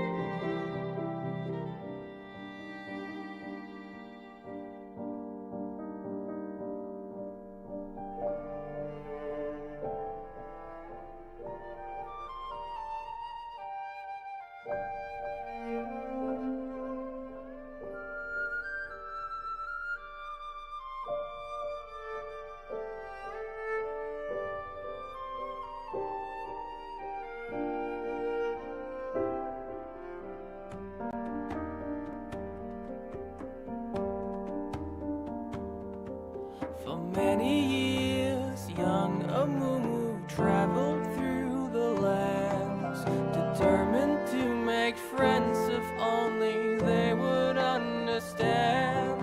But even when Amumu stood upon the ledge of home, his hope would disappoint him and he would remain alone. But then the curse began to whisper in his ear, and would confirm what was Amumu's biggest fear. It pledged that never shall someone become his friend. It pledged that he shall be alone until his end. But sorrow and despair became too much to bear.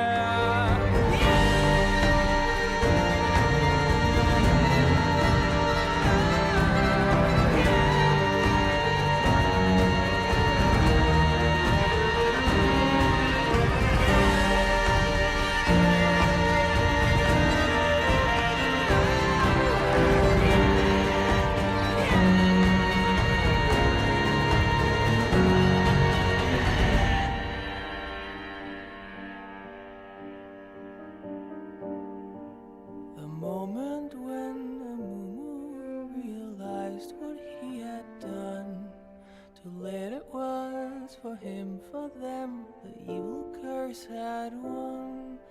The anger and the anguish overwhelmed his fragile soul and caused a wicked tantrum that he never could control.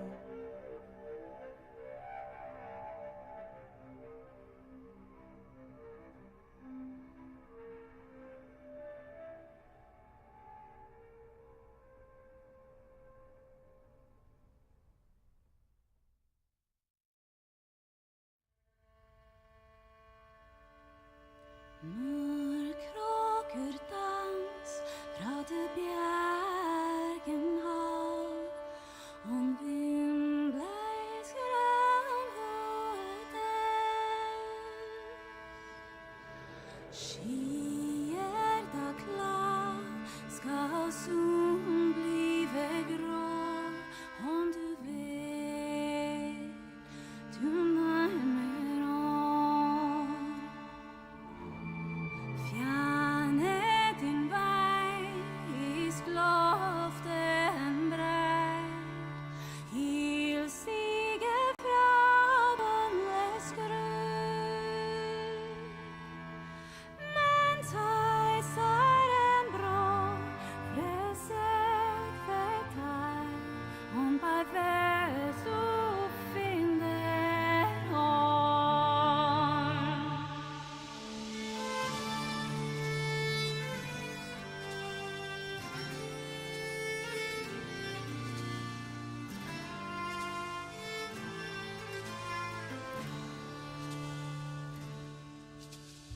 Regn det flåt, det brennende jord, det lyser kongerik sted.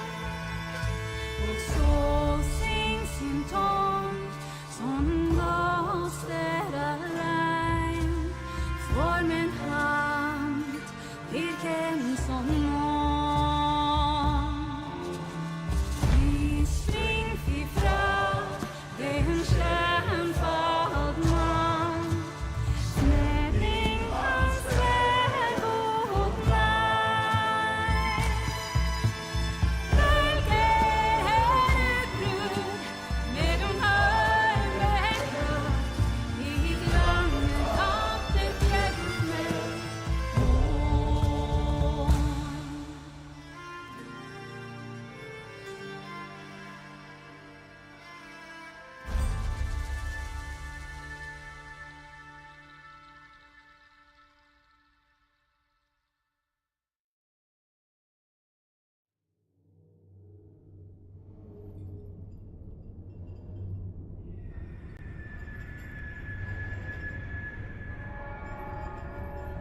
Cling, cling, go the chains, someone's out to find. Cling, clang, all the chains, the warden's right behind you. Quick now, the sinking chains approach with vicious grave. Don't stop, flee the chains, your last chance to escape.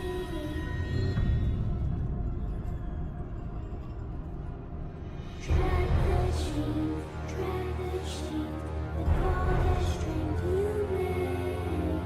Drag the chains, ere they drag you away. Cling, clang, pull the chains, no more time for fear.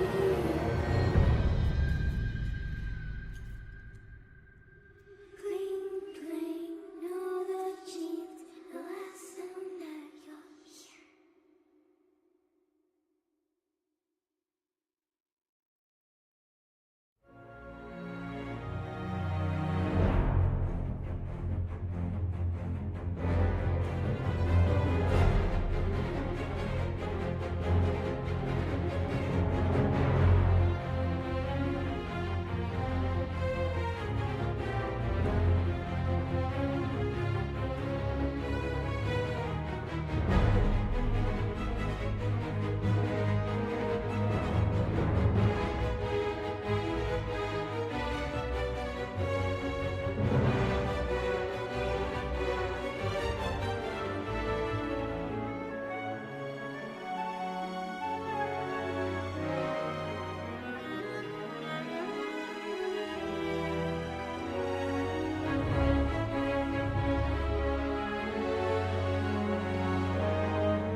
And we are back, ready to go, and the teams could not be ever more ready as we are into Game 3, which I'm going to be quite honest, RMC. Fisher look like they got this one on lock. As we are into draft, it is on the same sides. It's the exact same bands, at least for the first 3. Yeah, we'll see if York changes things up. They changed up some of their jungle bans. The Karthus ban, I think, respectfully, you just have to keep that off the board here. Now, we were talking Orbital off screen about whether we thought York would swap sides, and I'm actually surprised he didn't, because you've tried red side twice. It didn't work. So why don't you try a side swap? Your back's up against the wall. You lose this, you're done. You're out. So the question, do you give that counter pick over to mid-top, which obviously, like you said, did not work? Do you even give it to the jungle? What are you going to do here? That's the big question. I mean, there's so many things on the table right now. Lee Sin, I mean, at least Lee Sin ain't going to see the Rift for a little bit longer. That is still the 3rd ban that they've thrown. And by the way, if a team is allowed to 3-ban the exact same champions on you through the whole series, there is a problem. If they ban 5 of the same, that is another one. But the Ahri, banning out Ahri in the mid lane, I don't think it's worthy. Yeah, so you're saying you think the problem was the Ahri, that you don't think it's Keel, who can now just first pick Maokai if he wants. That's literally what he did in Nunu. Game 1. Give me Nunu, give me Nunu, give me Nunu, give me Nunu. Dang it! I just love seeing the hope extinguish from Orbital. Okay, so the reason I love Nunu as well is my little brother, like, he rarely plays League now. He plays Wild Rift and stuff, but he was a big Nunu connoisseur, and he didn't even farm. He just rolled into lanes and said, screw you. The fact that I see it there and then might get to see a high tier player do it, I want to see it so bad, but we aren't. Yeah, no, I just it's really fun to watch Nunu just wreck people's days. I've had it happen enough Oh. to me in solo queue. Okay, York changing it up a little bit here. Aphelios, I think, a bit more control over his lane. You can do things before the start of that second item power spike here. What I'm curious to see is what they pair with Aphelios. Traditional pairing is, of course, Thresh with Aphelios there. But honestly, I was impressed with how strong Milio is. The healing from that was just utterly disgusting. It doesn't follow up with an aggressive Aphelios as much, but it should give you a lot of protection if you have to play defensively, if you're expected to be permaganked. And this is a bit of a stalwart difference as well. So before we saw the bruisers, we saw a bit of like the semi-tankiness. You talked about it with the Vi. Just got nerfed on this patch and was saying, hey, we don't know too much. Or you can't play it as like you used to. No! All right. This is straight up Fisher. I'm done. I'll see y'all later. Yep. This is some BM. This is straight up BM. I don't care what anyone says. This is BM. I'm done. Yeah, you know, I gave it past to Bajani. I was like, okay, maybe Bajani ain't, trying to BM here.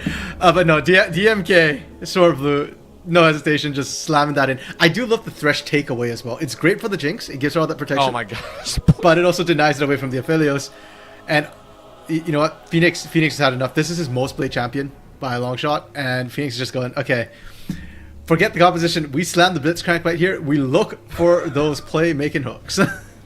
I'm so done with this. I'm a big proponent of getting into your opponent's head. I feel like the mental game can be one that a lot of players tend to not like think about.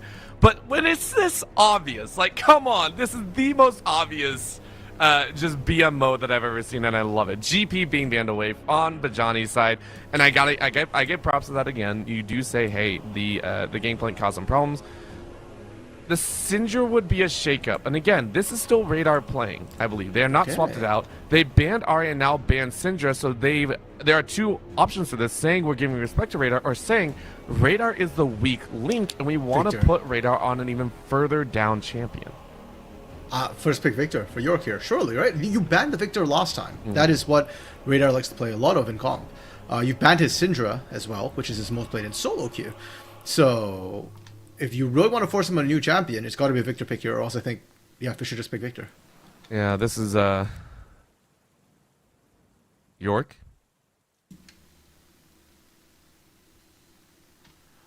I mean, it did get banned away from Misha. Misha has been spamming it in solo queue a lot.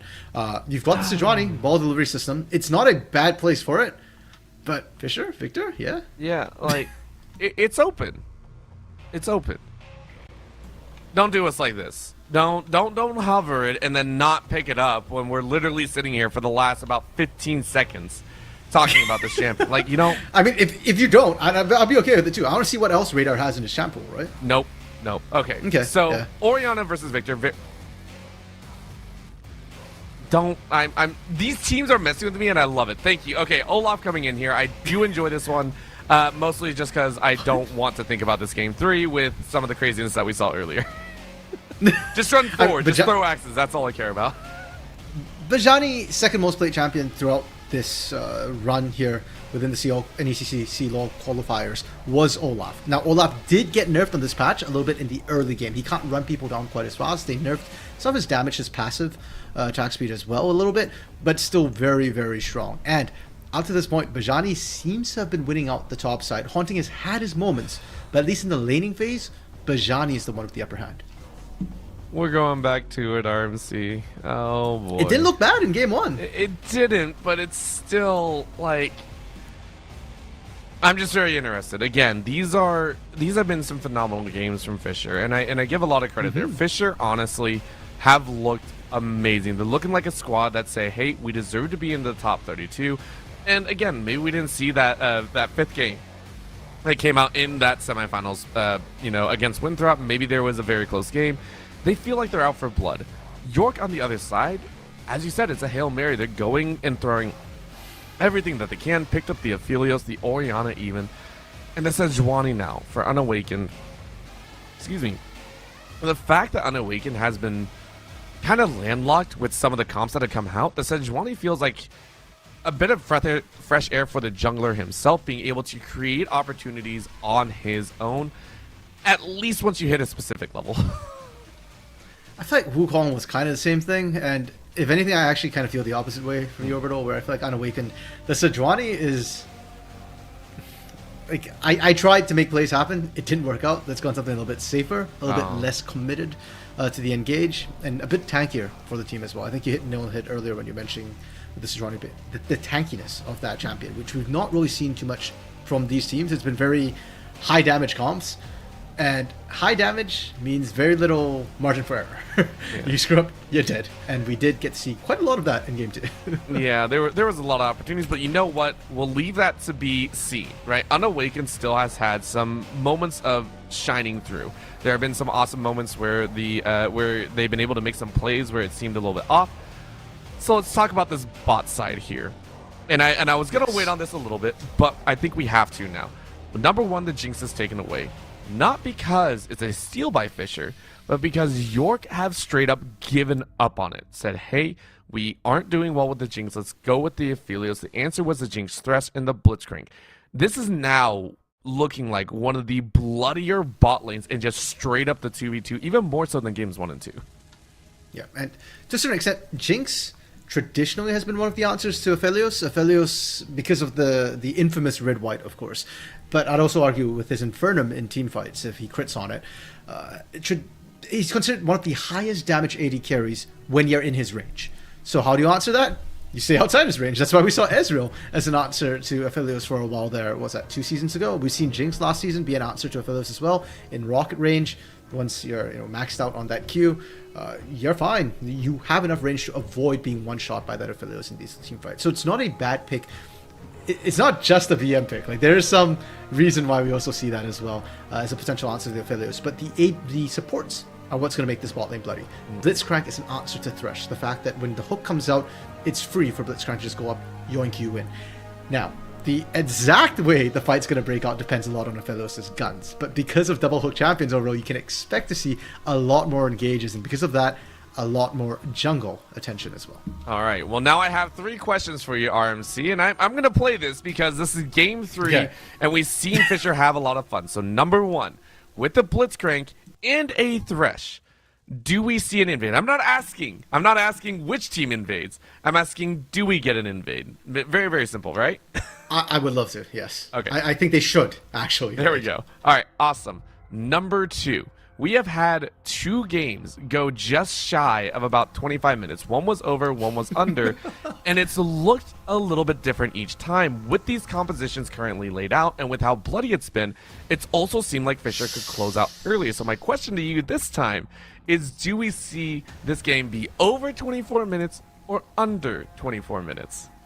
Oh, that's a tough one, man. It's game 3, matching up against the wall from York. I want to see over. I don't want to see York just give up. Also, even if Fisher smashed, we saw it last game. Fisher has a propensity towards throwing a little bit when they get leads. So unless Fisher are really that clean, hey, I'm open to being impressed. I think it's going to be over 24. All right, there you go. Because I know our producer, Camcom, who has been phenomenal, by the way, really, really nice getting us into this and also dealing with some of the fires, such as League Client deciding it didn't want to work, did say under. And I do agree with under because I do feel Fisher also don't want to waste time. I'll say it in the very nice way of it, but I don't think they want to waste time. They want to be able to roll through. They want to look good. And I think, at least personally, for my ego, I would want a clean game.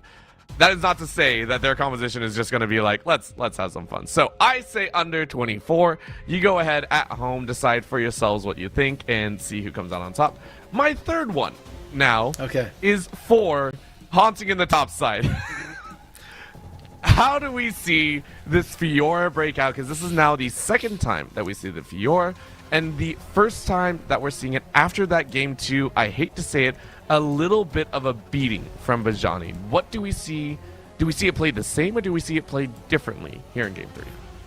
Well, fundamentally, the matchup is already going to be different, right? Last time it was up against a GP who can't really pressure you quite the same way as an Olaf can.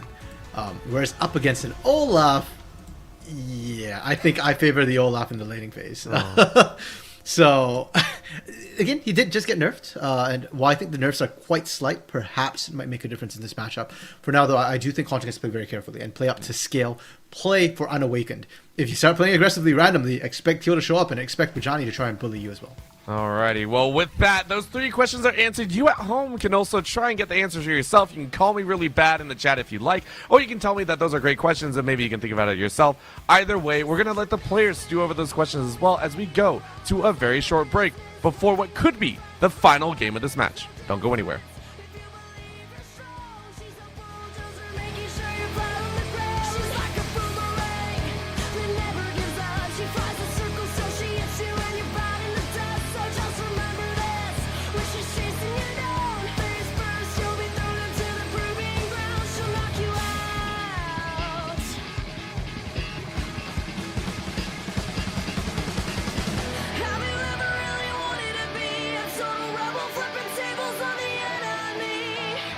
Did you ever try to further improve how fast you punch people through the roof? Oh, was there ever any certain time when you thought brute force and style combined? Well, I guess now it's time to shine, 'cause finally she's here. Here comes mine. As a matter of fact, the best bet one has is to quickly react to the first attack and save for the wounds. She'll never be back. Just listen.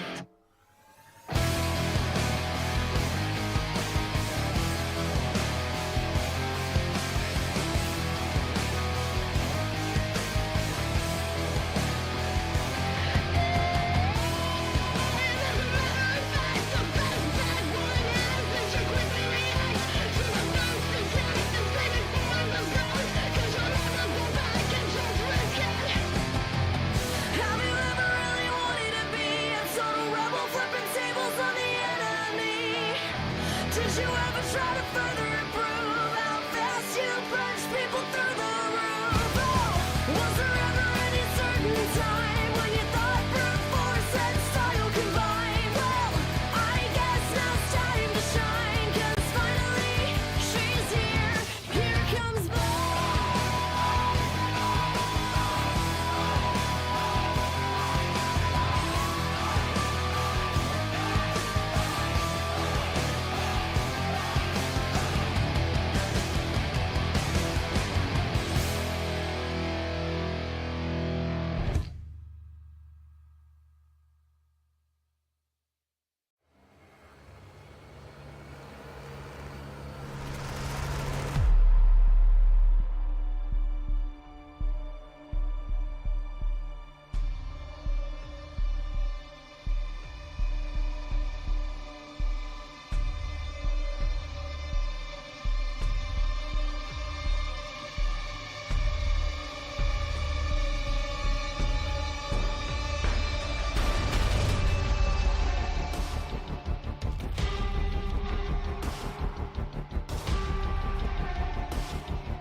She don't care. All right, and we are ready to go, getting into game number 3. What could be the last game of tonight, and honestly, Fisher are wanting to make it a clean 3-0, but not without a bit of style, some aggressive setups, and RMC, question 1 already answered. Looks like no invade this time around. I'm sad, but Orbital, before we get any further in this game, you know, we caught you saying she don't care. So that's my question to you. Who's she and why she don't care? She don't care. It's Orianna, right? Misha. I love Orianna as well. Orianna I call the safe play, but I feel like you can check so much. You can invade off of this, right? Like, come on. She don't care. They don't want to invade. Sure. Yes. We'll go with that. Listen, We'll have don't words talk about my out. life like that. Don't talk about my life. Yeah, unfortunately, everybody don't care. We don't get the invade. And okay, so you didn't ask me which side I wanted to see invade, but I actually want to see Fisher with the invade here, because with that Olaf, even with the nerfs, he's still really strong in the early game. And I look at York's composition; they don't have good level 1. Ophelio starts with Severum and Calibrum here. Neither of them are actually good for dueling in the early game, so would have loved to see Fisher be able to take advantage of that. I guess they feel that, hey, we've been winning out the lanes anyways. No need to risk it in potentially the last game of the series. Which I can also get behind. For as much as I want chaos, for as much as I want absolute anarchy, there's only so much you can do without getting out of control, right? So I can agree with that. Right now, though, Haunting playing around those vitals quite well, but the axes are starting to land. But Johnny dropped down to about 50, and enough axes landed that it was able to trade back. Phoenix, though, really not wanting to land that. The only reason I stopped there is you aim for DMK, but Swordblue has been a very juicy target most of the time. Yeah, but he's also tanky. True, So. true. Actually, is that even true? With Duran's Blade level 1, DMK's got a bigger health bar. I think the stats, the armor. I mean, I'm not sure about that. Under tower at level 1, it don't matter how tanky you think you are. Like, I still That's feel true. like you're dead. That is true. Unfortunately, Hook didn't land, and now level 2. If anything, it gets deadlier, and the 2 supports are still facing off the junglers, though. What is interesting is Unawaken is on that top side, so needs to, or wants to relieve pressure for Haunting. Keel, we seen him flash over walls to make plays happen. I don't know if you want to do that on Orianna that early. Yeah, you're not too sure there, but Phoenix, even on a Blitzcrank, what did we just say? You may think you're tanky, but you're not. But Johnny, though, getting rooted up on this top side. Haunting getting some help. You said it. Back in games 1 and 2, we want to see it, but no! Oh my gosh, but Johnny said, ha ha. I get the last laugh. A 1-for-1 trade with the extra first blood gold. This is your daily reminder, Olaf got nerfed. I did not see it. Like I said, that's why I didn't think it was going to be that significant. And unfortunately for Unawakened as well, the gank was really, really good. But you needed Haunting there. And because Haunting wasn't willing to flash, wasn't willing to move immediately, it does backfire Keel. In enemy territory right now, I think he's really, really safe. Yeah, he should be okay. I mean, Misha kind of roaming up, and Radar You saying, gotta be careful. oh no, this is dangerous. Swordblue said, I Yeah. can play them all. This is going to be a problem. Keel goes to the backline and assassinates, and now the risk come down. Look at the stasis field. It zones them Where's all the out. hook? Logia still trying to fire away, but look at the rockets. It was a save the Keel mission, and it turned into kill Misha. Yeah, that's what I'm saying. I mean, Keel is perfectly safe in the jungle right there. You don't have enough damage. That's why I call for a level 1 invade. But also, my big question was, where's the rocket grab? I didn't see it come up from Phoenix, and I saw multiple times where you could have found Swordblue. I honestly, I hate saying it, but I think that arm's defunct. It's just the right arm Blitzcrank has not been oiled in a while, and it's such a problem. Now you walk up, you eat that damage, and now it should be finished. Goes into the fog of war. A Final Flight takes it, and again, Phoenix just, it feels a little bit hopeless here. Even in the mid lane, that's a channel from Keel, and Misha is in danger. You're running down as far as possible. With that speed up, you should be safe. But still, bot lane. Kill for Dragon Mankium and kill for Swordblue. Unawakened looking for the dive, but he's low on health. This is a chance. That's a good play out. And you do trade it out, but a double kill to Logia. Of all things, you get the kills on the right person. Okay, that was massive. I was actually really worried that they weren't going to find the kills there. If you trade 1-for-1, it's not worth it. But the fact that Logia has a massive wave stacked as well, that means it's going to hurt DMK a lot for this. Haunting has flash. there's no reason why Haunting is in danger of dying under his own turret at this point in time. But I understand the visceral reaction of it all. Like, uh-oh. It's brutal. Like, I understand there is no threat, but it's Bajani, right? Like, it's Bajani being a brutal, brutal nuisance. And Haunting has not really found an amazing answer. Yes, you have a kill under your belt. This is a bit better than before. You've been able to kind of keep in range of the CS differential as well. Not CS, the experience, as you are level 5 to level 5, even after that gank. And yet, Bajani just has this mental hold over me where, if they're available, they will try and kill you, even now with level 6. Thankfully, Haunting doesn't experience that same mental hold. And to be fair to Haunting as well, I do think if your Fiora comes out of lane, even or ahead, you're fine with that. And Haunting has the proper mindset, isn't too worried. The CS actually is pretty much dead even. Items are dead even as well. And if anything, it's Bajani who feels the pressure to get that dominance, that impact. The pushing is not a bad way to do it, especially if you can go for that Herald and take advantage of that. It's worked out for Kyo so far, and that's why we're seeing Kyo go down to the bot lane, go down to the other lanes, invade into the jungle, because he knows Bajani is safe up top. This is a nice thing to think about. And for the first time, it feels like York have had an opportunity to breathe and play their own game.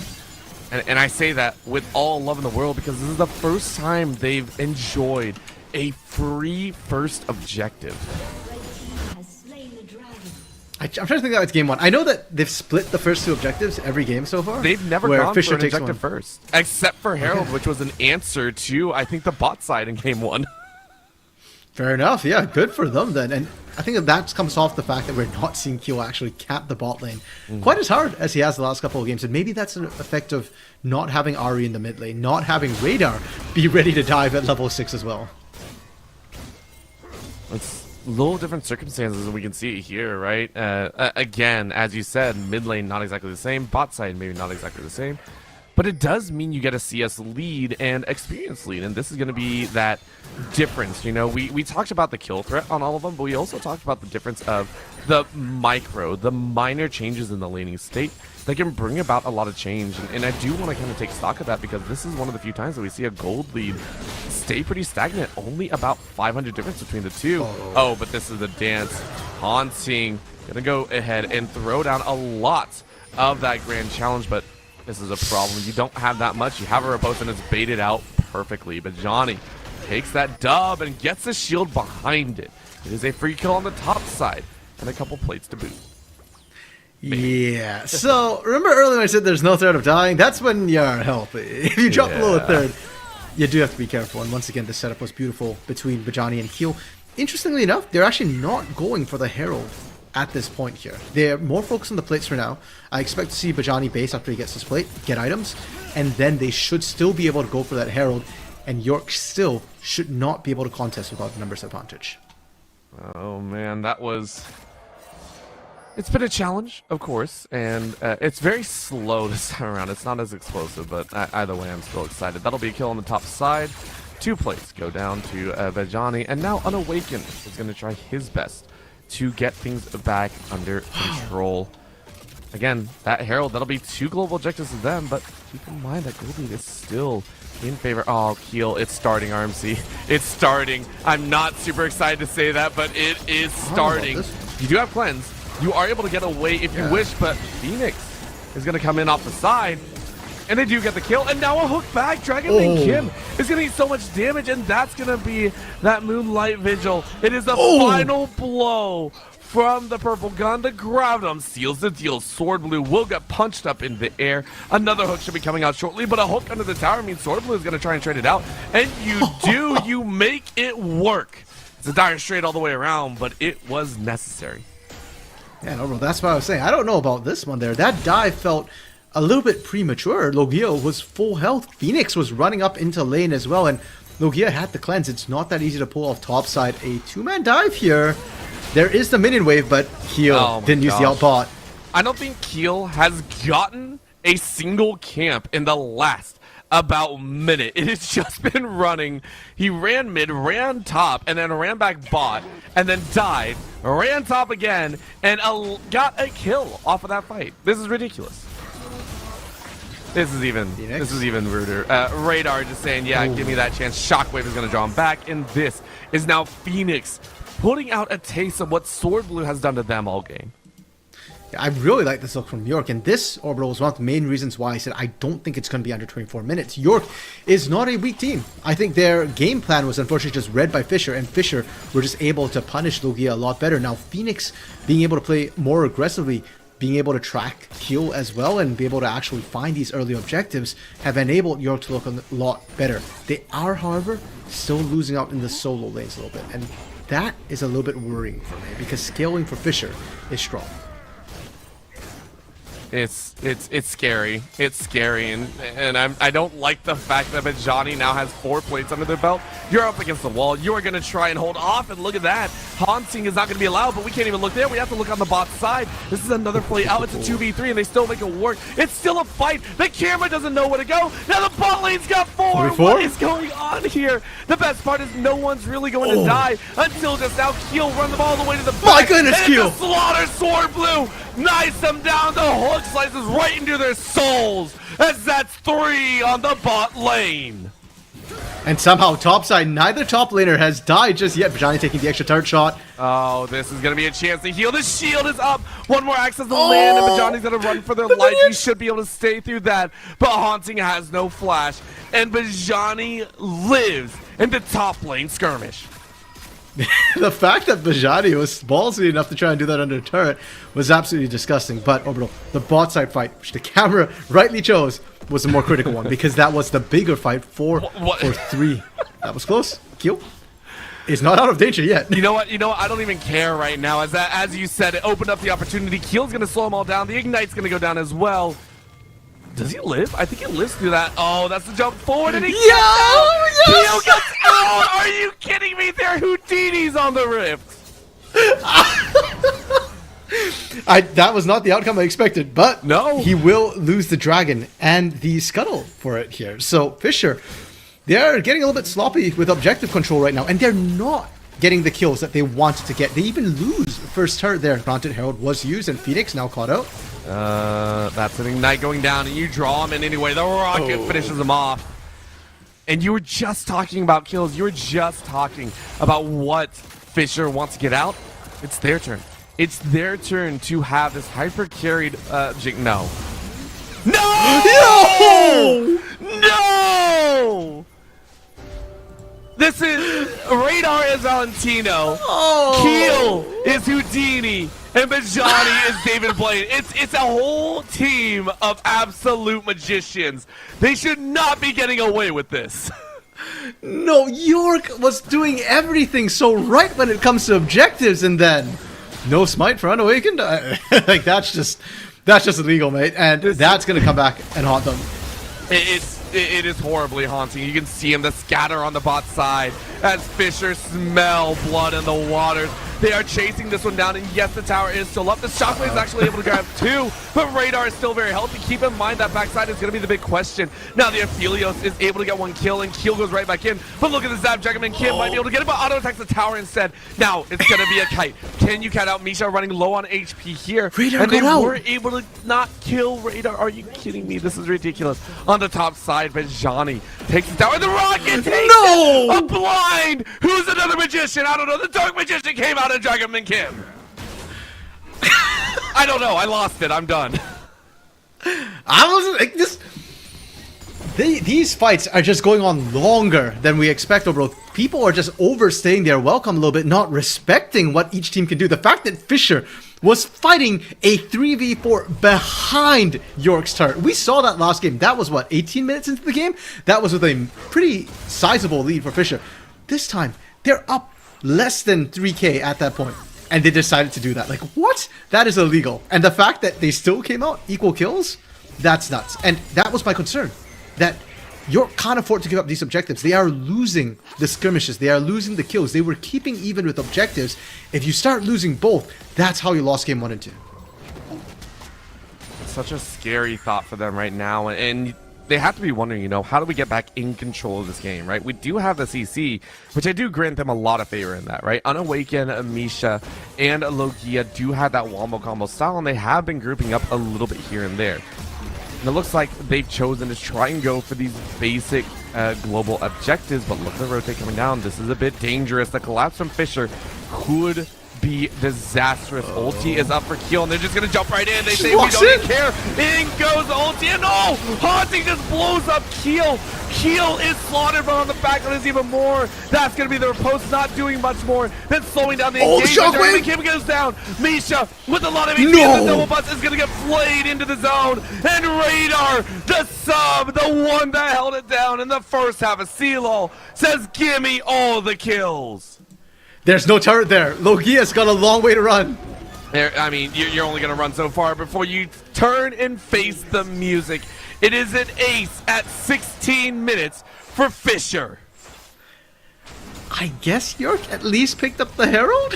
They got something out of it, Orbital, but this is not the same. You're stacking dragons and you get early ace, but you get early dragons. I can kind of see that. It's not very worth it. But with Herald, it's worth even less here. Look at the condition of the turrets as well. Outer mid for York has taken quite a bit of damage. It's probably closer to about half health. Bot side is very low on health. So even without Herald, Fisher can still answer the Herald pressure. They're still going to be able to find these turrets. You're going to find everything, and right now it feels like desperation coming out from the side of York. You can see Phoenix pining for every single hook. Even right there, you know, we were talking about in the early game, Phoenix didn't really throw the hook when we thought they could, and now it's just hook after hook after hook. I don't even care if I know I'm out of range. I just got to try something. You can feel it in their gameplay. This is kind of that do or die moment. They need to find something with this Herald. Into the mid lane here, that should be the turret, but can they keep pushing? Nisha has Shockwave available right now, but Logia does not actually have Moonlight Visual, so their team fight is not that strong. And look at what Bajani is doing. He took outer bot. Is he going to be able to get away? Yeah, 8 seconds, more than enough time. He's fine. He isn't worried, and the fact is, you're recalling now with 35 seconds left on the Dragon. It's chill. You have the portals. You're not worried at all. You know, with those Hexa gates, you can get to the objective so quickly. And that's what they're going to do. You can see it. Fisher just saying, hey, we had an opportunity, but Dragon Man Kid flashes away from that Glacial Prison. Is so good. Keel looking for another, and the hook does not land either. But it opens up the chance for Radar to keep pushing on the top side, who has teleport, who has flash, and no one is going to answer. Yeah, and keep in mind, this is only the second Drake for either of these teams. You don't have to fight for it. You're just trying to stall. Never mind, they're hard committing. The TP is called in from Radar here. Keep in mind, no Glacial Prison for Unawakened. And that's a huge ulti that they need to lock him down, because Keel is going to send those roots running straight to your own face. Keep eyes right now on Haunting. Haunting 2, 3, and 2 is looking for a flank opportunity. They are blind, so this could be quite dangerous for Fisher. They're dancing this one out.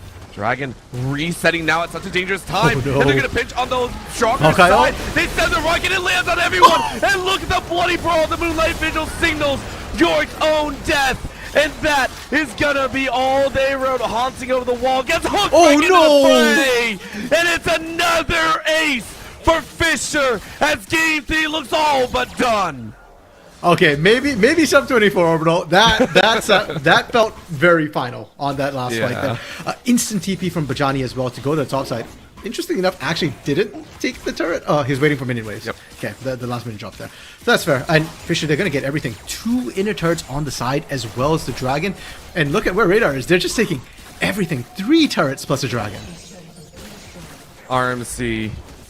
I mean, the only thing left to ask is, will Fisher's egos get the better of them?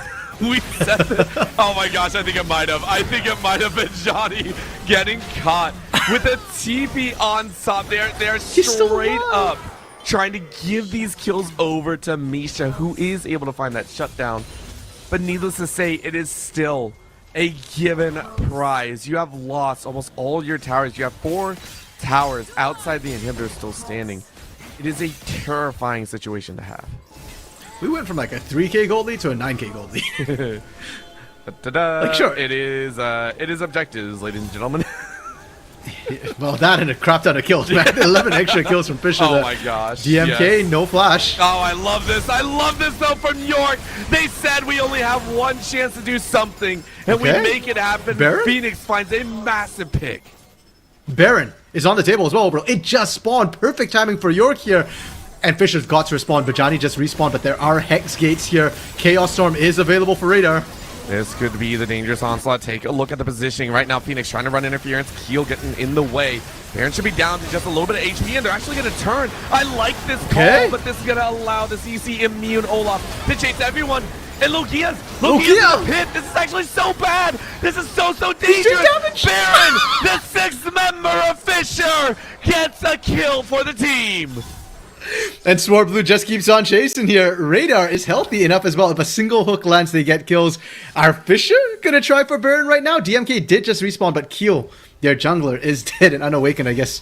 Not the safest. They'll just push for now. And for York, Orbital, the call for Baron, it did not work. But it was the right call. You just got the kill on DMK. You knew Bajani wasn't quite up just yet. And what else can you do? If you don't do Baron, Fisher go to Baron. And it's a repeat of game 1 all over again where they just ward everything out and choke you out. Honestly, it's the right call at a difficult time. This has been Fisher once again being brutally powerful. And look at that. A chase in on Haunting. There is not a chance that Haunting gets out of this one. The tower is still up. You are slowed. You are bullied. And you are dominated. Radar at 6-1 and 8. And that is surely going to be the signal for Fisher to go for Baron. York, they're not even going to try. Misha has no TP, he's on the bot side. And to be fair to York, if you get ace here with the Baron, and with no inner turrets, by the way, it's game over. Now the question is, what else can York find? They're trying to take this mid inner turret, but if they get collapsed on, if they die, it's the exact same thing as trying to fight a Baron. All right, well, listen, RMC. I said 24 minutes. You got 2 minutes. Going to be, yeah, this is going to be the Baron of my dreams or not. So, Fisher, I know you can hear me there in the future. Please go ahead and end it within the next 2 minutes. I beg of you just to try and get as... The ones you need bad, it's not Fisher, it's York. Yeah, that's fair. If York don't throw, they will still lose turrets, but they can still hold for a while. It is still a little bit risky for Fisher to dive under turrets. Misha, 6-5 and 3, Saracen Brace completed here. If you land the Shockwave on DMK, that's still going to do a lot. If you land on Radar, it's still going to do a lot. And Logia, with the Infinity Edge, we've seen Logia do quite a lot of work, especially that red-white around Baron. For a second, I wondered if he was actually going to be able to cut through Bajani. And the fact that he was close enough there does mean that the turrets might be enough to swing things in York's favor. All right, well, here we go. Big question marks all the way abound right now. York have got to defend against this one. They're a little bit late to the bot lane, but I think you gave this one over anyway. So you have 2 more. A hard push in the mid lane is currently going down here as a decent wave is crashing. And then they go, Keel gets rooted up and slaughtered where they stand. So chopped down goes the tree. And you know what? It looks like they've held on. That single kill one up, and Phoenix is going to try and chase in. Right now it's a 2v3 on that mid lane, and the CC immunity is going to work. But Phoenix is getting soldered. That Sword Blue cutting him down where they stand, and now it's a trader. Back Radar flashing over the wall with the laser to help him out.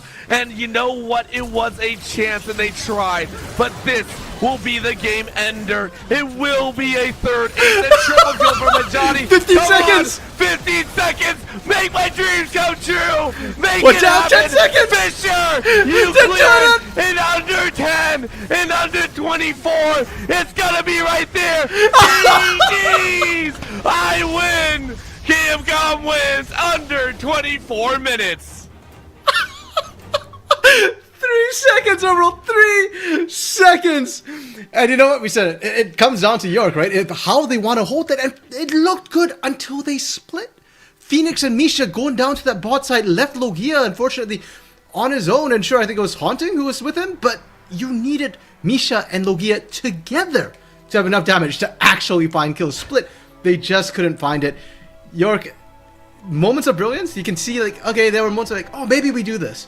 But overall, Fisher just too dominant today. And more importantly, Fisher Orbital make it as 3rd seed into the CLOL Championships. I mean, we said it, right? There is that feeling of trying to make it in. You want to make it in top 32. And Fisher carried that momentum all the way through every single game.